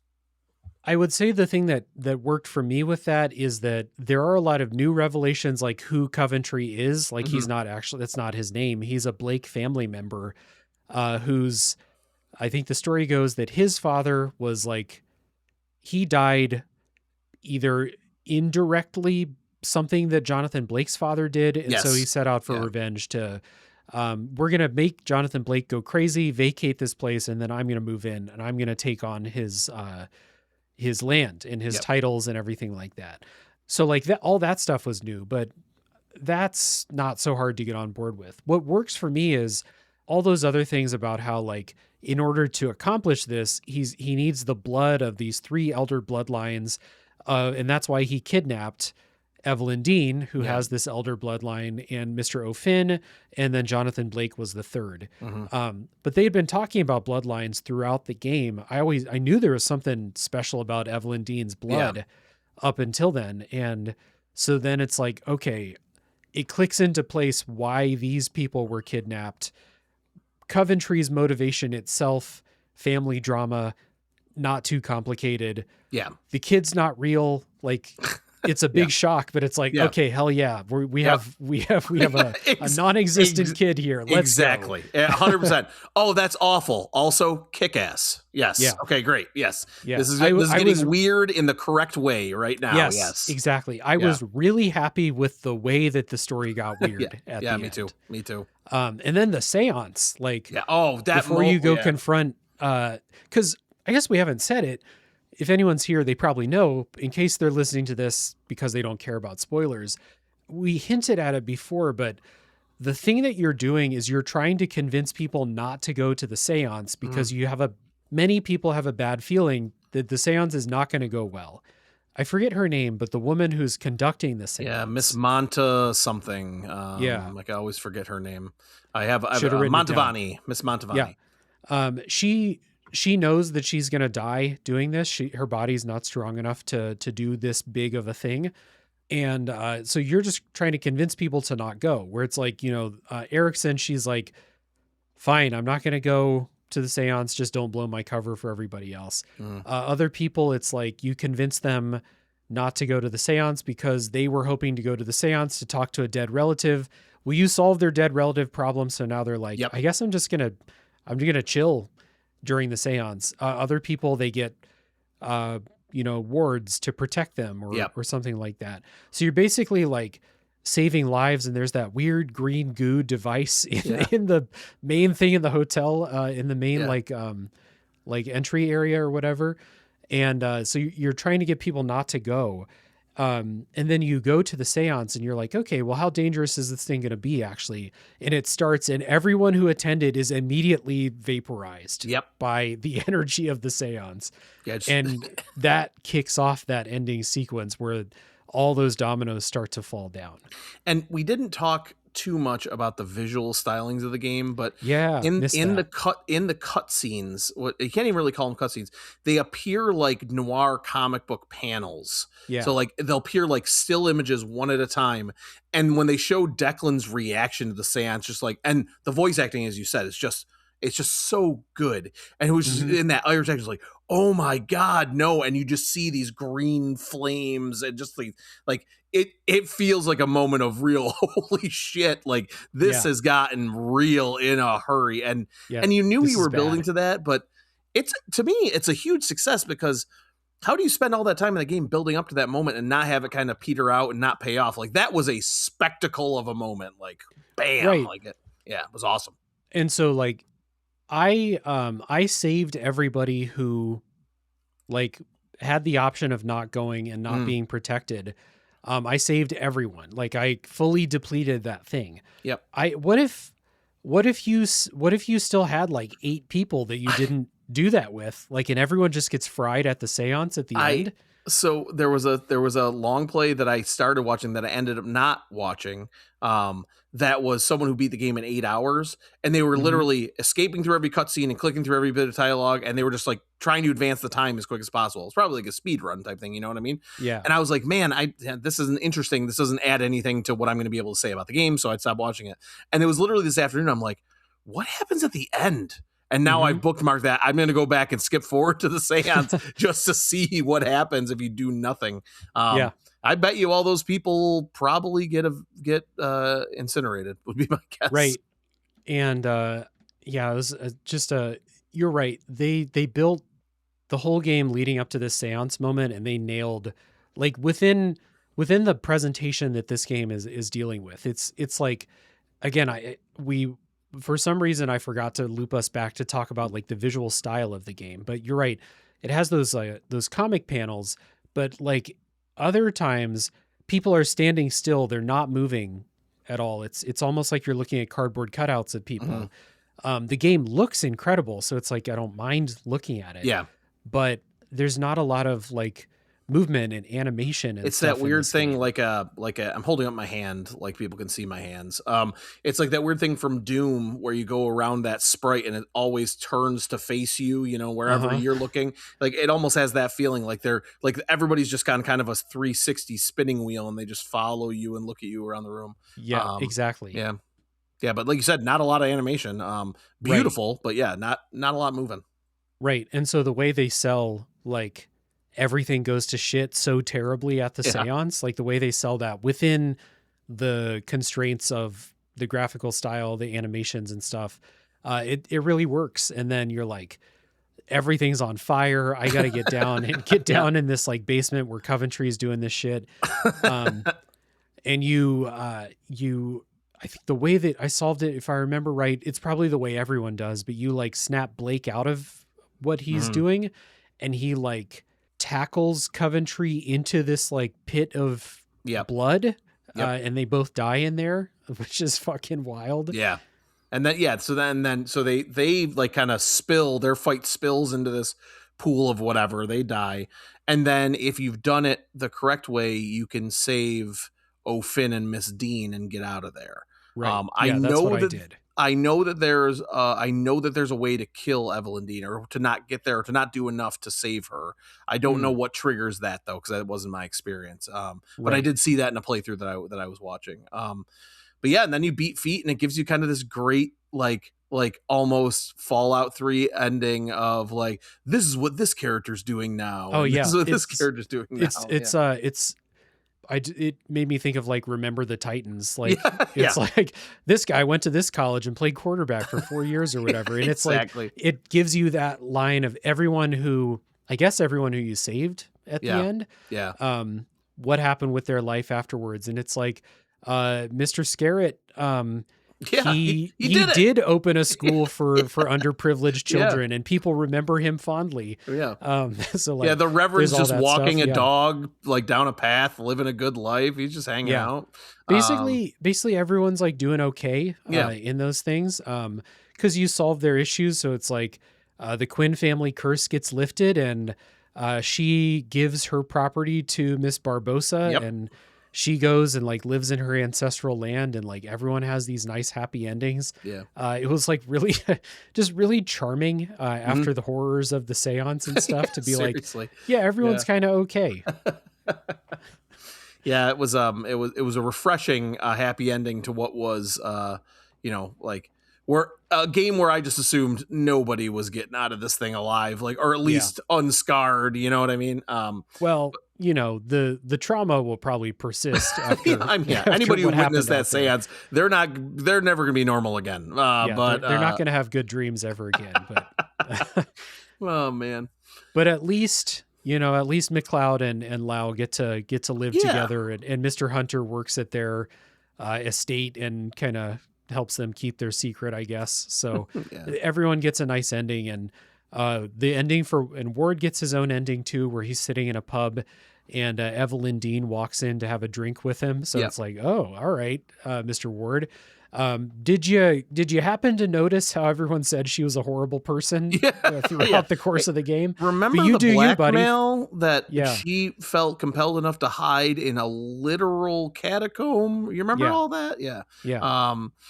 Yeah, you saved her from a tube of green toxic goo, and but yeah, no, that was the exact ending I got to, which was nice. But like, it felt very like, again, not to give points for things existing just the way they are, but it felt very old fashioned in its ending, which I enjoyed, because the kind of the whole story and Yeah, everything that's felt true. like of a time, like from the era, from Victorian era, like even a lot of the literature, not much had like real tragedy ending, unless it was like billed as a tragedy. You know what I mean? Like, this Uh-huh. was for the people that got out, they got out good. The people that didn't, except for Miss Mantovani, you could say that that's exactly what she wanted. I think Yeah. her Yeah. going out in a literal ball of flames, I think, was Her the best thing that could have happened to her. her storyline was basically like, I'm gonna die in this thing. Please get my payment to my family. Yeah, Help them out." exactly. And so Yeah. you do that, and she's like, fuck yeah, I can do this seance, and Yeah. it just One it's and fine done, with be me. done. Yep. Exactly. Yeah. Yeah. But you're right. I guess it does fit. It's not weird that everyone has these happy endings, because you did spend the whole game Yeah. basically solving the biggest issue in their life. Correct. Yeah. I guess like even, the Quinn family, like she gave up her lands. She seemed fine in the ending. Yeah, she seemed like really willing to be rid of that burden, like Yeah. like by giving up everything, she gained, the everything and possibility of, well, now what could be, not to be like cheesy about it, but that's really what it is. Like, that was weighing her entire existence down, and she got to Yeah. shed it all and start fresh. And like, that felt like and then the Barbosas, who had been screwed for years by poor decisions made in the past, now have a chance to reclaim what was once there. Like, it seems, Mhm. it seems very balanced, Even I remember, I think O'Finn's story was like he went out in the woods and no one ever saw him again. Yeah, exactly. Like he's doing his thing out there. Everyone seems to be doing okay. That's the last time I ever do that. I'm gone. Yeah, I'm not associating with these people ever again. So yeah, a good game, and there is a lot to. I think that there is enough where if you wanted to kind of dedicate 15 minutes to talk about every character, like I think you could get enough storytelling, enough like lessons out of it.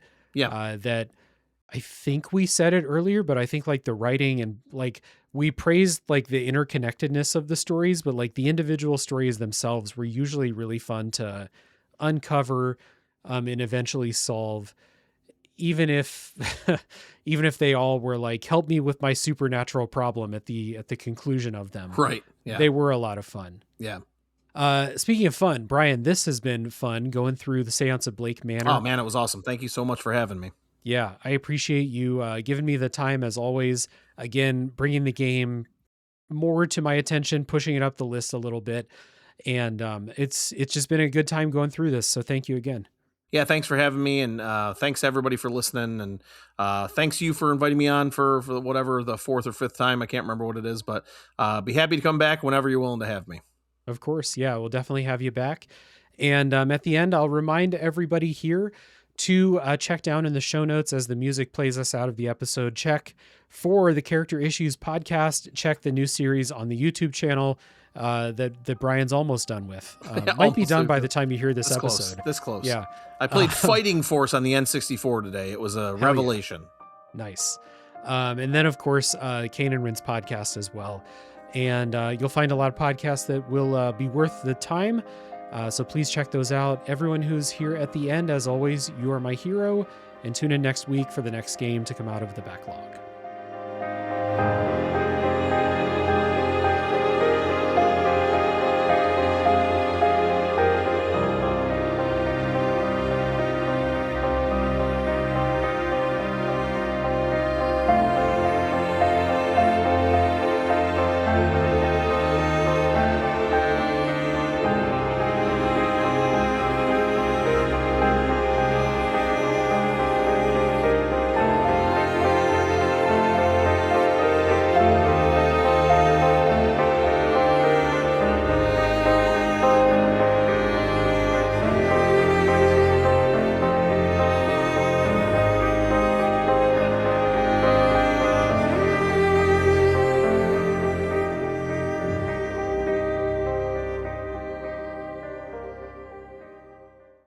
You should listen to the Character Issues podcast. It's a scientific podcast where me, Brian Edwards, your host du jour, and my co-hosts, Leah Haydu. Everyone loves Blitzball. I hate Blitzball. Fuck Blitzball.